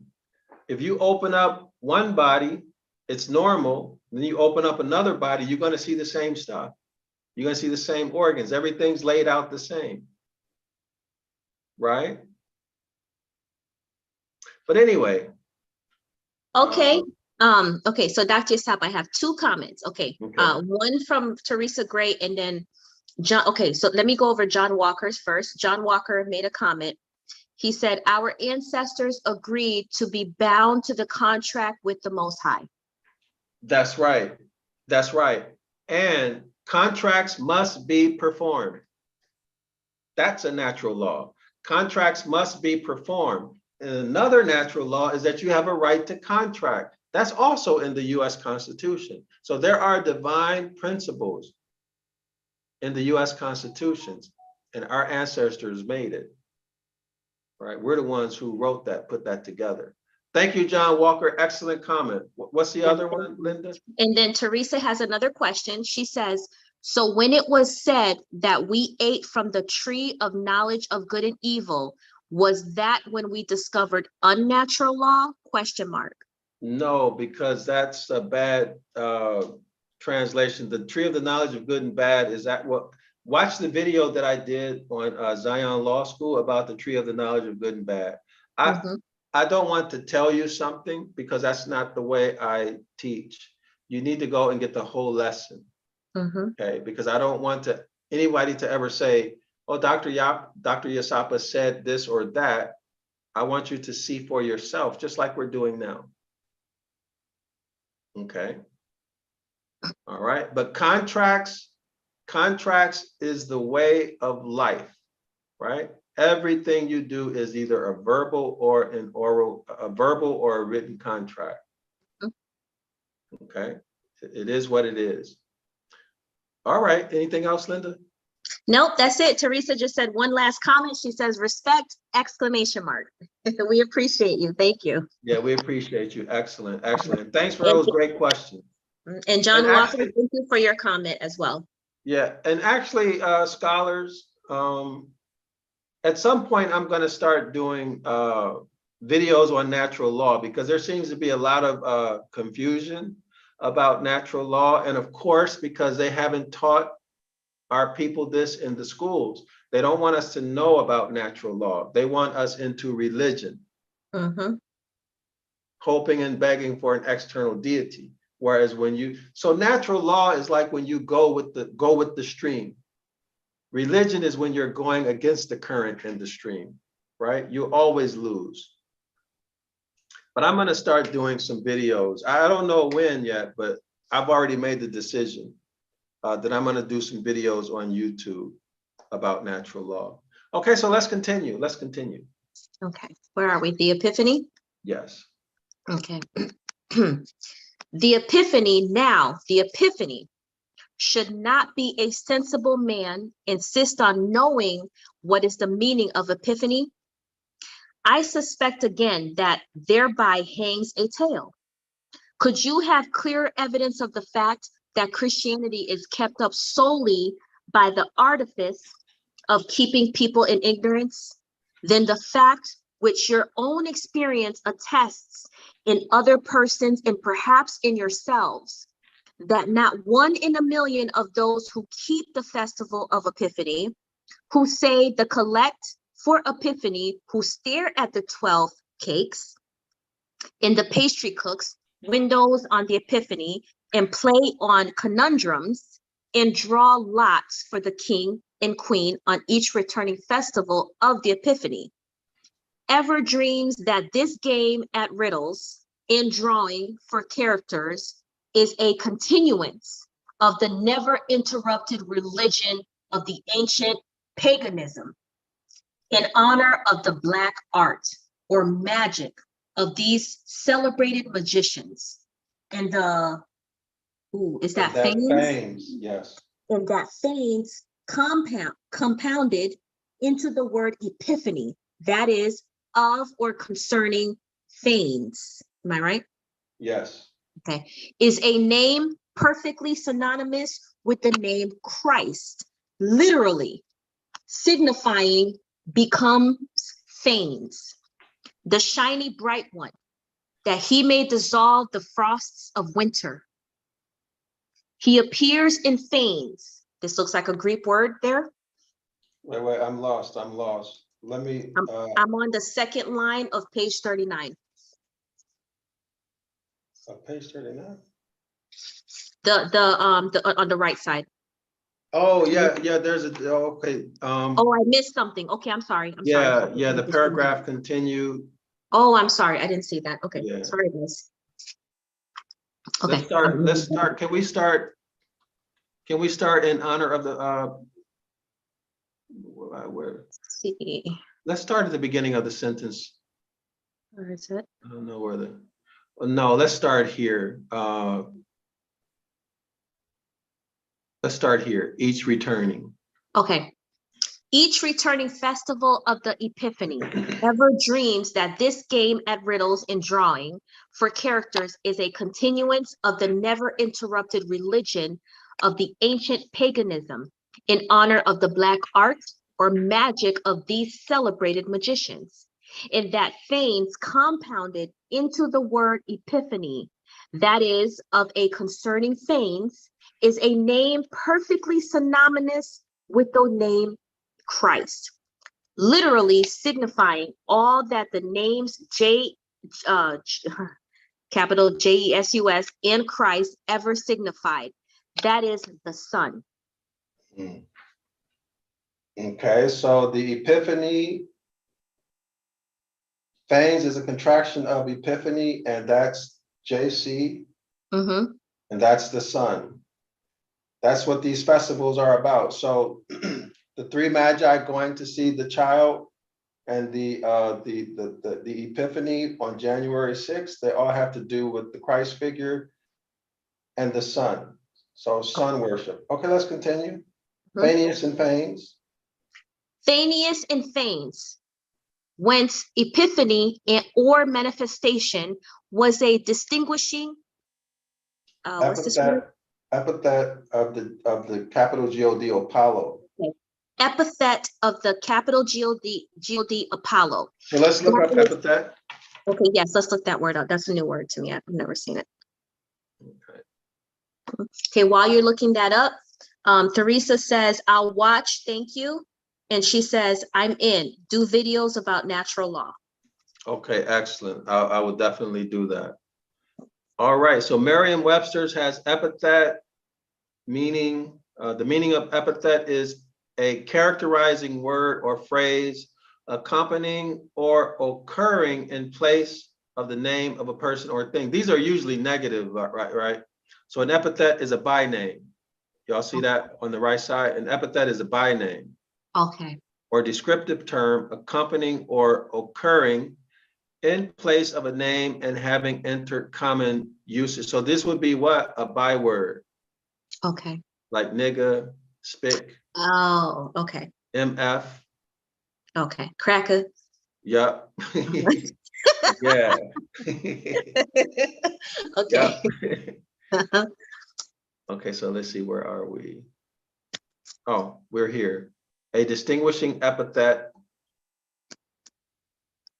Of the capital God Apollo, that is the sun, or the light of the sun, it being the property of the light of the sun to make manifest, upon which property we find the Apostle Paul playing off his puns and riddles, that whatever doeth make manifest is light. In John again, that capital God is light, and in him is no darkness at all. And that was the true light that lighteth every man that cometh into the world. And for this purpose, the Son of capital God was manifested, that he might dissolve the works of the devil, i.e., the sun. Oh, the sun becomes Phanes. I think you have to scroll down, Dr. Isapa. Yep, there it is. The sun becomes Phanes, the shiny bright one, that he may dissolve the frosts of winter. Okay, so everybody should be clear on this, right? Because we're talking about the birth of the Christ figure, okay? Which happened in Sagittarius, right? Mm-hmm. So that's going into winter. So they're in winter, and then next is going to be spring, right? So that's what this is talking about. The shiny bright one, that he may dissolve the frost of winter. Okay, continue. Okay. He appears in Phanes, the ram of March, to counteract the evils that followed in the train of the diabolical genius of November. Yes. So in wintertime, things begin to die, and it gets cold, and there eventually the number of hours of darkness is more than the number of hours of sunlight. Mm-hmm. That's what's talking. And life gets hard in winter, right? Yes. People can freeze to death, hard to get food, hard to walk around. Right. Everything's, nothing's growing. Okay. And if you're in a part of the world where some parts of the world at the poles, 24-hour darkness or 12-hour darkness. And then a lot of people become severely depressed. Mm-hmm. They get suicidal.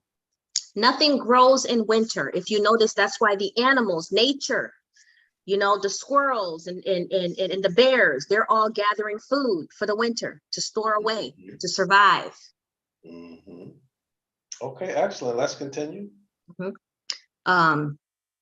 He appears and feigns the ram of March to counteract the evils that followed in the train of the diabolical genius of November. But the capital God. So the counteract would be spring, the regrowth. Okay. Okay, so let's continue. Okay. But the capital God, Eros, which signifies love and was the Greek name for Cupid, Oh, did received. y'all get that? Well, continue. Okay, let me read that again. But the capital God, Eros, which signifies love and was the Greek name for Cupid, received the name of Phanes because he was the first manifested. Okay, let's talk about this one. He's going to say it directly in the next paragraph. He is? Okay. Yeah. Let's continue. And hence that ridiculous conundrum, which our Methodist, that's the Methodist religion. Methodists are so fond of quoting, but of the meaning of which they are so exquisitely ignorant.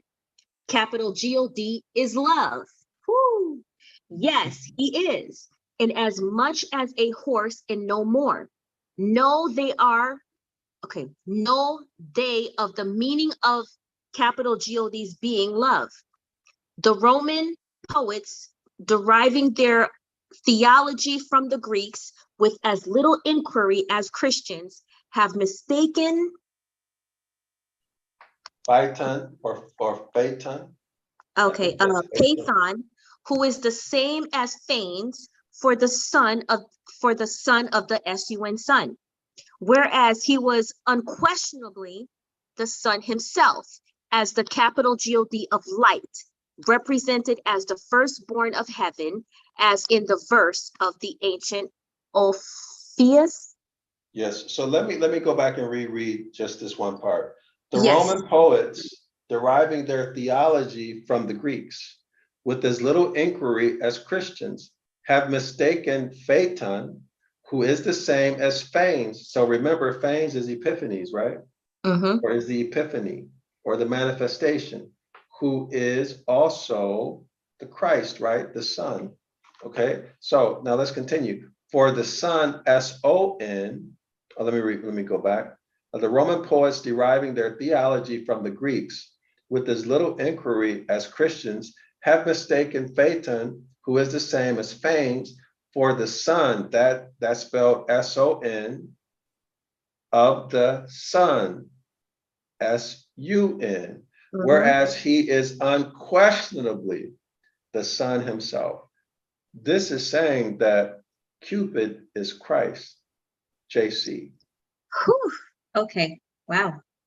All right, he's the firstborn of heaven, as the God of light, represented as the firstborn of heaven. Isn't that the Christ? Isn't that JC? The only begotten Son? The firstborn, right? As in the verse of the ancient Orpheus, and we see the verse written in Greek. In English, it reads, firstborn Phaeton, son of the far shining morning. Wow. Isn't JC the what is the morning star? Right? That's JC, right? Wow. So now let's read the asterisk. I thought this was also fascinating, that JC is Cupid. Yeah, I'm still digesting that part. So JC was flying around with the arrow. Sagittarius, right? We had an arrow too. Oh, that's true. I didn't make that correlation. That's good. Wow. Let's read the asterisk here. You want to read it, Linda, please? Yes. Capital God is love. The fragment of the Babylonian Sankhon Anathan, something like that. Sankhonion.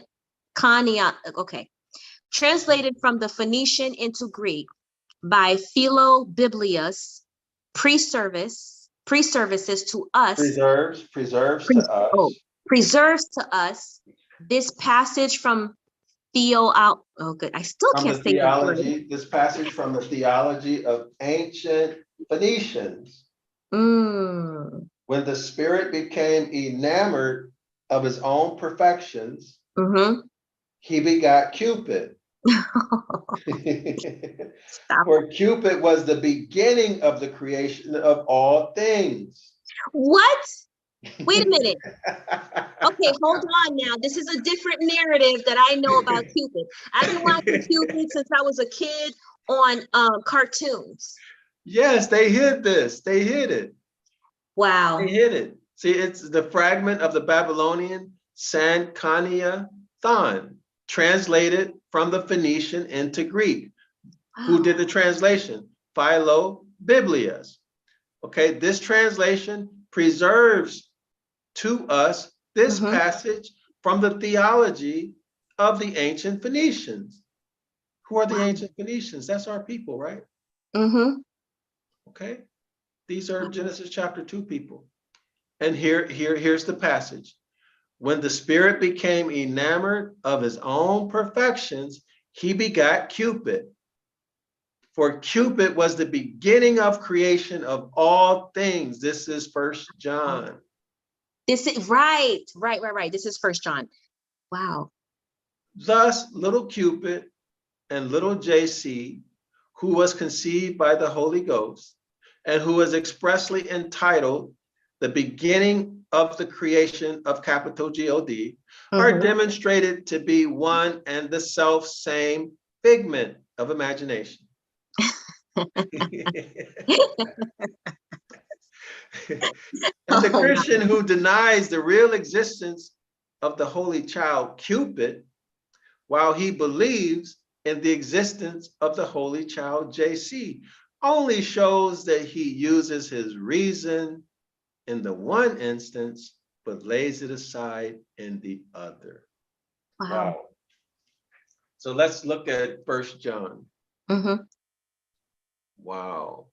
That is so interesting. I never knew that. Wow. Yeah, all of our people really need to know about, is it John, what is it, John 1:1 or something? John. I think it's John 1:1. Guys in the comments, please comment, ask questions. John 1 through 3, I think. Let me look at it. Yeah, here we are. So John 1, the beginning. You want to read it, Linda? Yes. In the beginning was the Word, and the Word was with capital G-O-D, and the Word was capital G-O-D. He was with capital G-O-D in the beginning. Through him all things were made, and without him nothing was made that has been made.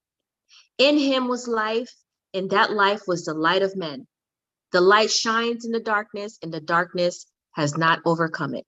So references to light has to do with the sun. Right? So this is the beginning of creation, right? And so, Linda, you know what this takes us to? Genesis chapter 1. Right.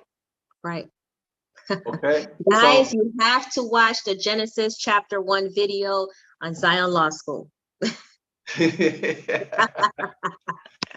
So let's look at this in the interlinear so we can show the citation. So John chapter 1 through 5, y'all see the citation, the beginning? Yep. Quoting Right. John chapter 1, verse 1 through 5. This is so John chapter 1, verse 1 through 5, according to these magicians, gets its authority from Genesis chapter 1. Everybody see that? Wow. So Linda, this is additional evidence that Genesis chapter 1 is an insertion. Right? Yes. Oh my goodness. I'm still stuck on the Cupid part. Because I remember those cartoons. Yeah. A little baby angel with a bow and arrow. Yeah. This is ridiculous. I didn't know. Wow. Yep. That's right. Cupid was the beginning of the creation. Actually, there's Proverbs verse 8, where Christ figure is referred to as wisdom. Let me see if I can remember that verse. Okay, while you're looking for that, John Walker made a comment. He says, sounds like these knaves got drunk off their own supposed wisdom. Yeah, yeah, that's right. Uh-huh. Is it Proverbs 8? I haven't looked at this in years. Proverbs 8. It's wisdom personified. Okay. Yeah, Oh, that's it. Man, how did I remember that? It's wow. Sometimes listen, that's what happens when the Most High is leading. Thank you. Let's see. Let's see if I can find where I want to show.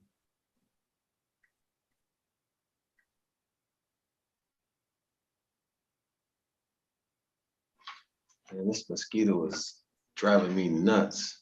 Oh, the mosquitoes is going strong. He's not stopping. Yeah, he's still biting my legs. My leg is under the desk. You know what that means? You have sweet blood. Yeah, he must really like it because he won't. Maybe it's more than one actually. So let me see. Wisdom. Wisdom is personified. I saw one where it says I wisdom, like it's a person. Oh, you saw it? Okay, yeah, that's what I was looking for. Yeah, scroll down a little bit because I saw it. I think it might have been around verse 10. Let's see, choose. No. Okay, here it is, verse 12. I wisdom. Okay, hold on. It says, I wisdom dwell together with prudence. I possess knowledge and discretion. It's talking like it's like a person or. Yeah, it is. It's wisdom personified. It should say, I was the beginning of the Most High's way. Oh, okay. That's what it says. Guys in the chats, if you know this verse, please share with us. Let me see.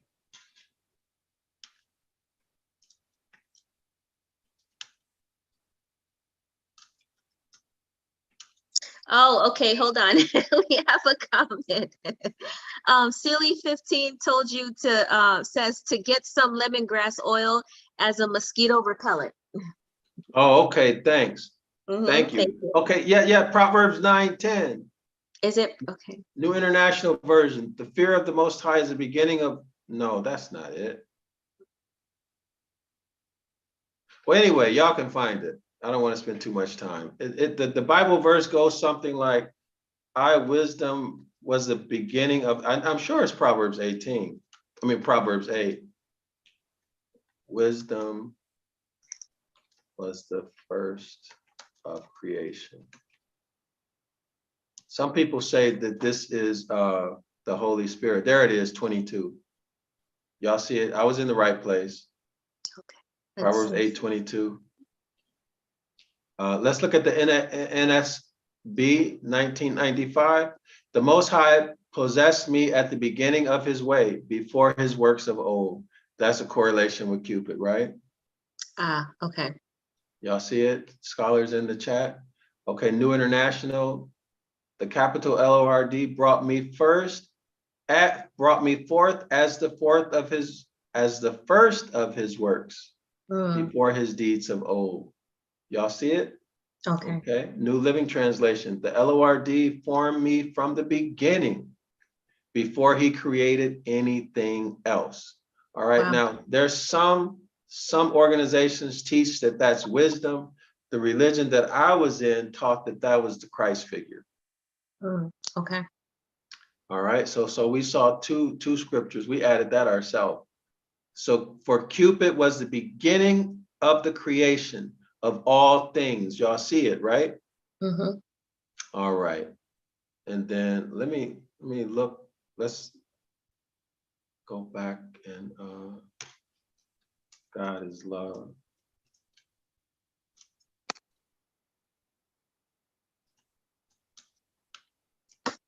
Let's see if we see anything interesting. Yeah, you're right. You're right. 1 John 4:8.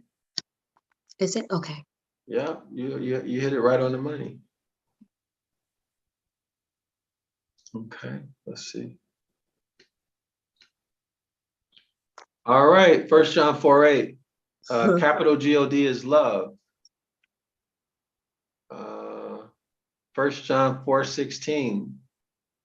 Capital G-O-D is, so there are two citations, all right? So Cupid is the Godhead, okay, the Christ figure and the Father. I don't know this. Let's get out of that. Wow. All right. Okay. So let's go. I think how long have we been going? Maybe we should stop here. Yeah, I was just thinking. We've been going for a while. Did we get everything in? Okay, so we're gonna start right. You know, we got to finish this paragraph, okay? Okay. Okay, so we stopped. We read the firstborn. So we saw firstborn, right? We made that correlation with John 1-5 and Proverbs 8:22. Okay. Guys, as we're going over the last paragraph, please, if you have any questions or comments, put them in there. Yeah, because we're going to end, scholars, after we complete this paragraph. And so for G-O-D is love, we looked at John chapter 1. Okay, so those were the citations for that. So let's pick back up right here. An attribute, you want to do it, Linda? Yes. Or you want me to? Okay. And well, no, you can go ahead and do it, Dr. Yasapa. Let me let me rest my throat a little bit. Okay, yeah. It gets to be work, right? It gets to be hard work to do this. Okay, so an attribute distinctively retained to the epiphany of Christianity in that incantation. Y'all remember what incantation meant, right? In that incantation to the epiphany, quote, O capital G-O-D, who didst manifest thy only begotten Son to the Gentiles, end of quote. As he is expressly called by the aged Simeon, quote, the light to lighten the Gentiles, end of quote. But nothing hinders that, capital G-O-D, who had an only begotten Son, in whom he was well pleased, might have 3 or 4 only begotten daughters. Okay, so now he got four daughters. Hold on a minute.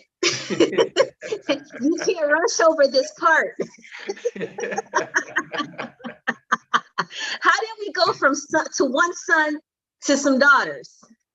He's gonna give the citation. It's down here. Okay. It's down here. Yeah.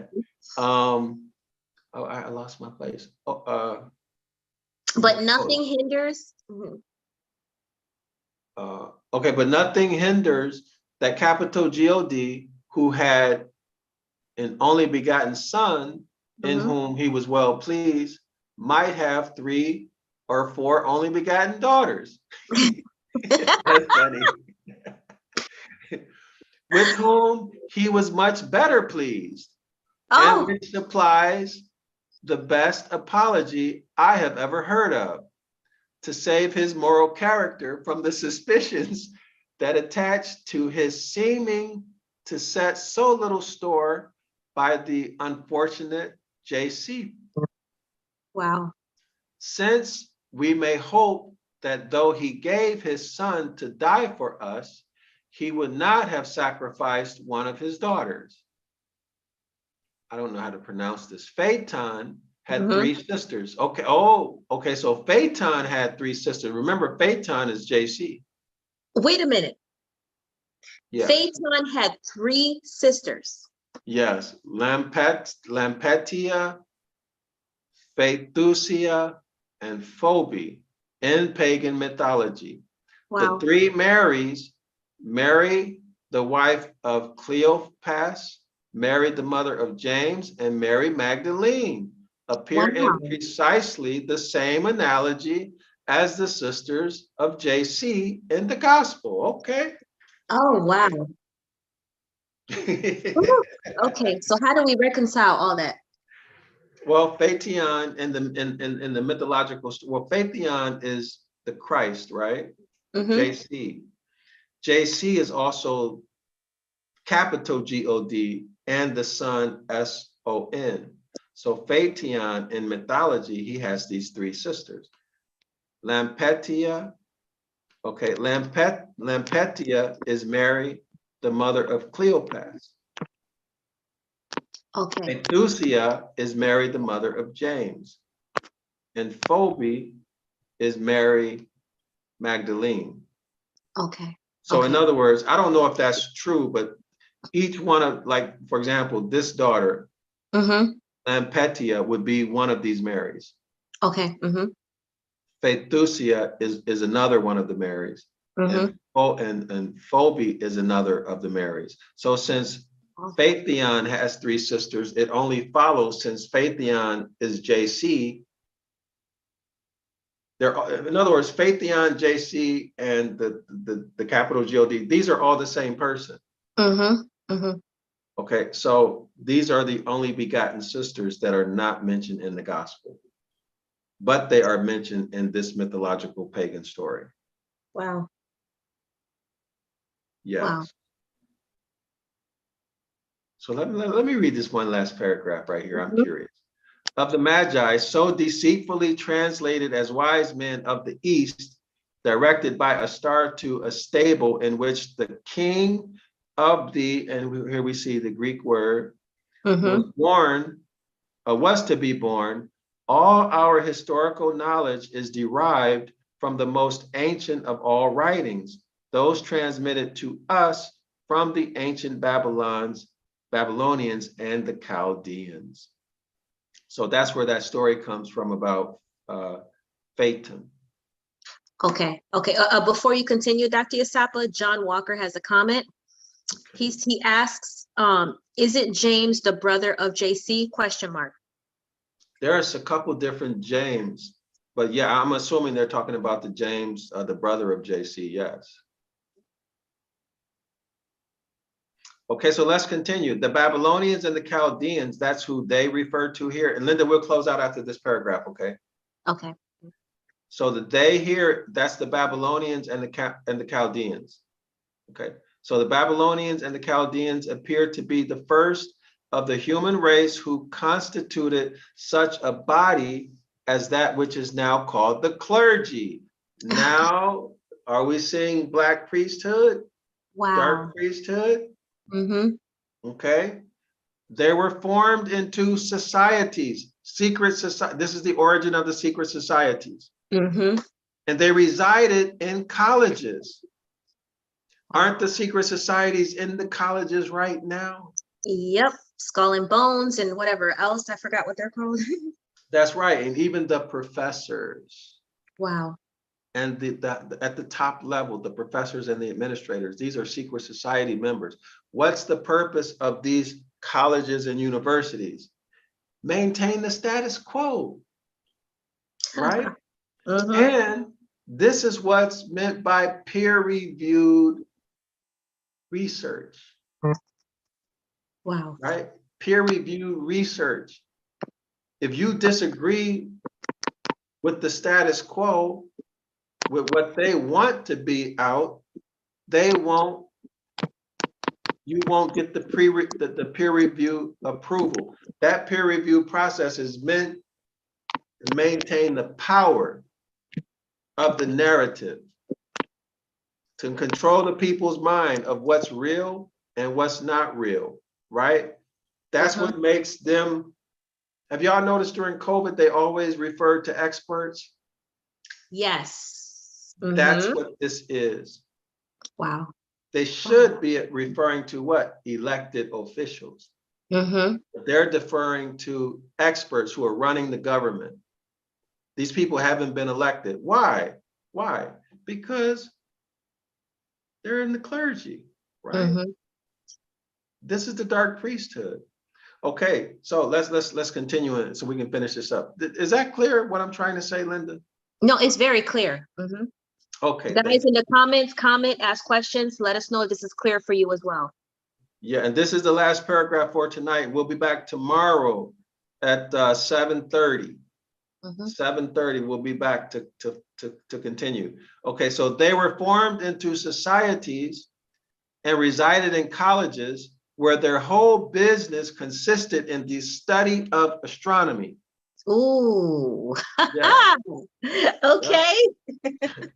Which they disguised from the discovery of the vulgar Mhm. under the thick veil of allegorical fictions and pretended histories, precisely such as the Gospels, which are come down to us, are found to be. That is, the author says that he has proven that they are fairy tales, right? Mhm. Some of their order from time to time broke loose.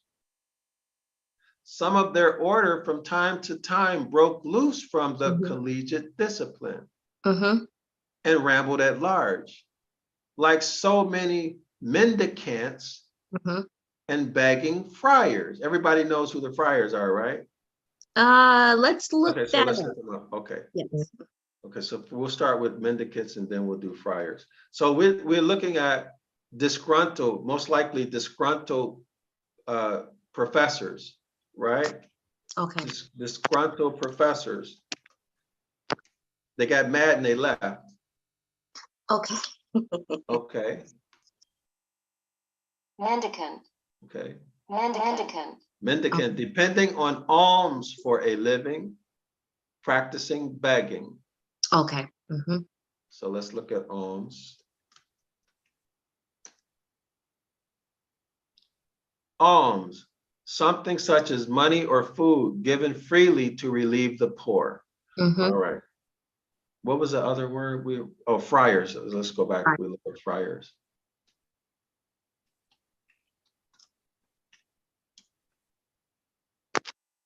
Friars, the meaning of friar in the Merriam-Webster.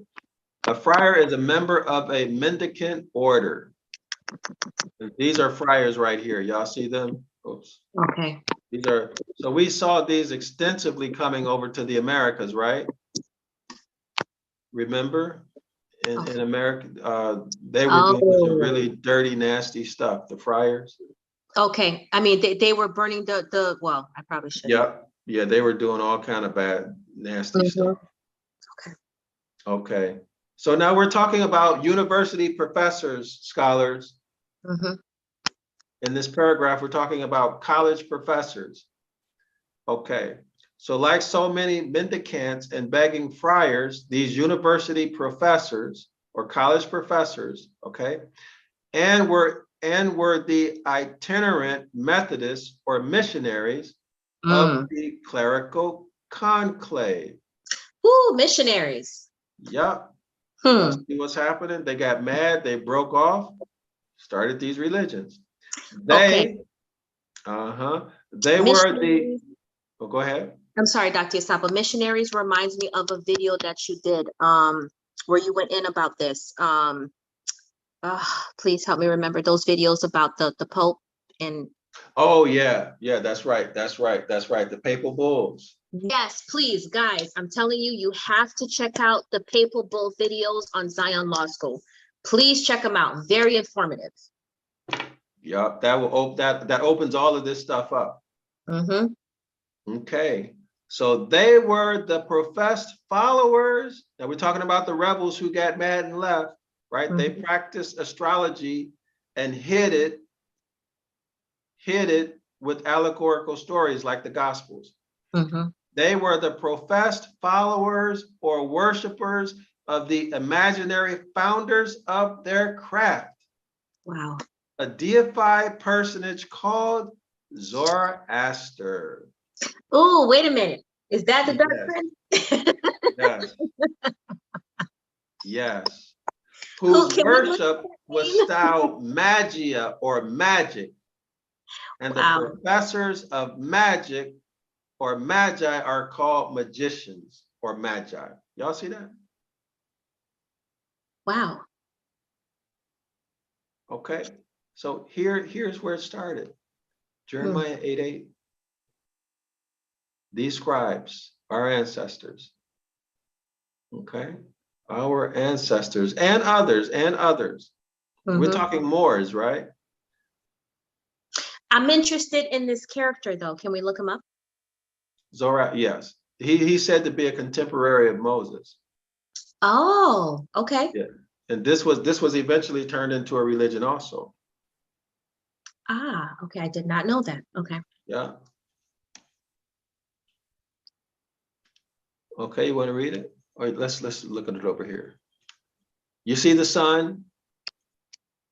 Oh, wow. Okay. Okay, you doing? Oh, okay, I'll read it. I forgot you're tired. Zoroaster, also known as Zarathustra, Zarathustra, Mm-hmm. Zarathustra, yeah. Spitama or Ashu, Zarathustra, was an ancient Afghan prophet. Okay, that's from the East, right? Mm-hmm. Was an ancient Afghan prophet who founded what is known today as Zoroastrianism. His teachings challenged the existing traditions of the Indo-Iranian religion and inaugurated a movement that eventually became the dominant religion of Persia. Oh, okay. Yeah. In ancient Persia. Interesting. Uh-huh. So yeah, so now we're getting into the Black priesthood, where they came from: Persia, India, Mm-hmm. Egypt, of course, our ancestors, right? Mm-hmm. Yeah. All right. Wow. And Afghanistan. That's what we saw. Let me highlight it. Yeah, Afghan prophet. See, Afghanistan. Mm-hmm. All right, let's see if we can find something else. Wow. Zoroastrianism, or Mazda Yazna, Mm-hmm. is an Iranian religion and one of the world's oldest continuously practiced organized faiths, based on the teaching of the Iranian-speaking prophet Zoroaster, also Wow. known as these names, okay? It has a dualistic cosmology of good Ooh. and evil within a framework of monotheistic, sounds like Christianity, don't it? Mm-hmm. Within the framework of monotheistic ontology and an eschatology which predicts the ultimate conquest of evil by good. That sounds like the Great Tribulation in Armageddon. Uh-huh. Wow. So this is a religion that's practiced today. Yes, it's still around today. You see, this is the Egyptian wing deity. I forgot what it's called, but you see these on the temples, right? Okay. Yep. Mm-hmm. I'm familiar with that image. And here's Wow. the sun disk. Here's the sun disk right here. You see the circle, the Mm-hmm. sun disk with wings. Okay. Mm-hmm. All right. So let's go back to the document. Wow. Hmm. Yeah. By Zoroaster was denoted both the deity and also his priest. So that while there were many real personages who bore the name of Zoroaster, the original type is a mere fiction of imagination. As I trust on Sunday last, I instructed you satisfactorily in the anatomy of words. So that's linguistics, right? Or the art of dissecting them, that's linguistics, morphology, and bringing them back to their radicals, right? We deal with radicals, right? Roots and bases and all of that stuff in class. Or first types, these are the primitives, right? You will see that Zoroaster is derived from Zor-Aster. That is the two Ammonian primitives, Zor, Sir, the name of capital G-O-D in Hebrew, and Esther, the star in Greek. Oh my goodness. Yes. Yeah, also think about the book Esther, right? Wow. Thus, in Zoroaster, Zor-Aster, your own ear will run the gamut down to the types in our own language of the word sir, applied to address to every person of the rank of a gentleman, and Easter, the East, Aster, and astronomy. Oh my goodness. Okay, so Wow. Hey, can I, Linda, can I just go through these last two paragraphs? Absolutely. Yes, yes, yes. This is getting good. Mhm. Okay, so yeah, this is what I wanted to get to. Wow. Okay, so Oh, it's amazing, right? mm-hmm. Well, let me continue to the next paragraph. So in the name magia and magic, originally Mhm. given to the science of astronomy, disguised under the veil of evangelical romances, or capital God-S spells. Let me go ahead and say that. God's Mm-hmm. spells, Mm-hmm. as they were called, your ear will trace the roots of our name for magistrate, the Latin magister, the English master. This is crazy. What? And one of the characteristic titles of J.C. Christ, right? What? He was called master, who in the Persic language, as as the ancient Persians were the most distinguished fire worshippers, was called Mithra. That is the master. So Mithra, master, Jesus the Christ, magistrate in English, magister in Latin, all the same. Wow. And we know this through linguistics, Zoroaster. The absolute identity of the pagan God Mithra, that is Zoroaster, the Mm-hmm. original Zoroaster, or personified genius of the sun, and JC of the gospel, is then so clear and so demonstrable that no man's nose was ever more clearly to be proved to be a part and parcel of and pertaining to his face. Then Christ and Mithra may be shown to be one and the self-same personification of the sun. And Christianity and magic, one and the self-same device for working on the imaginations of ignorant and silly people and rendering them as slaves, cowards, and fools. That is what always, that is, let me repeat that, that it was always most convenient for their masters that they should be cowards and fools, slaves. Can't Okay. make it no clearer than that. Woo! Okay, now. Whew, let me digest this one. That's a mouthful, right? Yes, it is. Wow. Wow. Okay, guys, if this is not a perfect example of linguistics and why we need to be well versed, I don't know what else is. Like, wow. Yeah. All of this from linguistic scholars, all from linguistics. You have to learn. So that's a good time for us to transition out. So let's go. Anything in the chat, Linda? Let's see. Teresa Gray says, oh gosh, I can't pronounce this word. Sorry, Teresa. Prior? Yes, also wearing black. Oh, and yeah, then, that's right.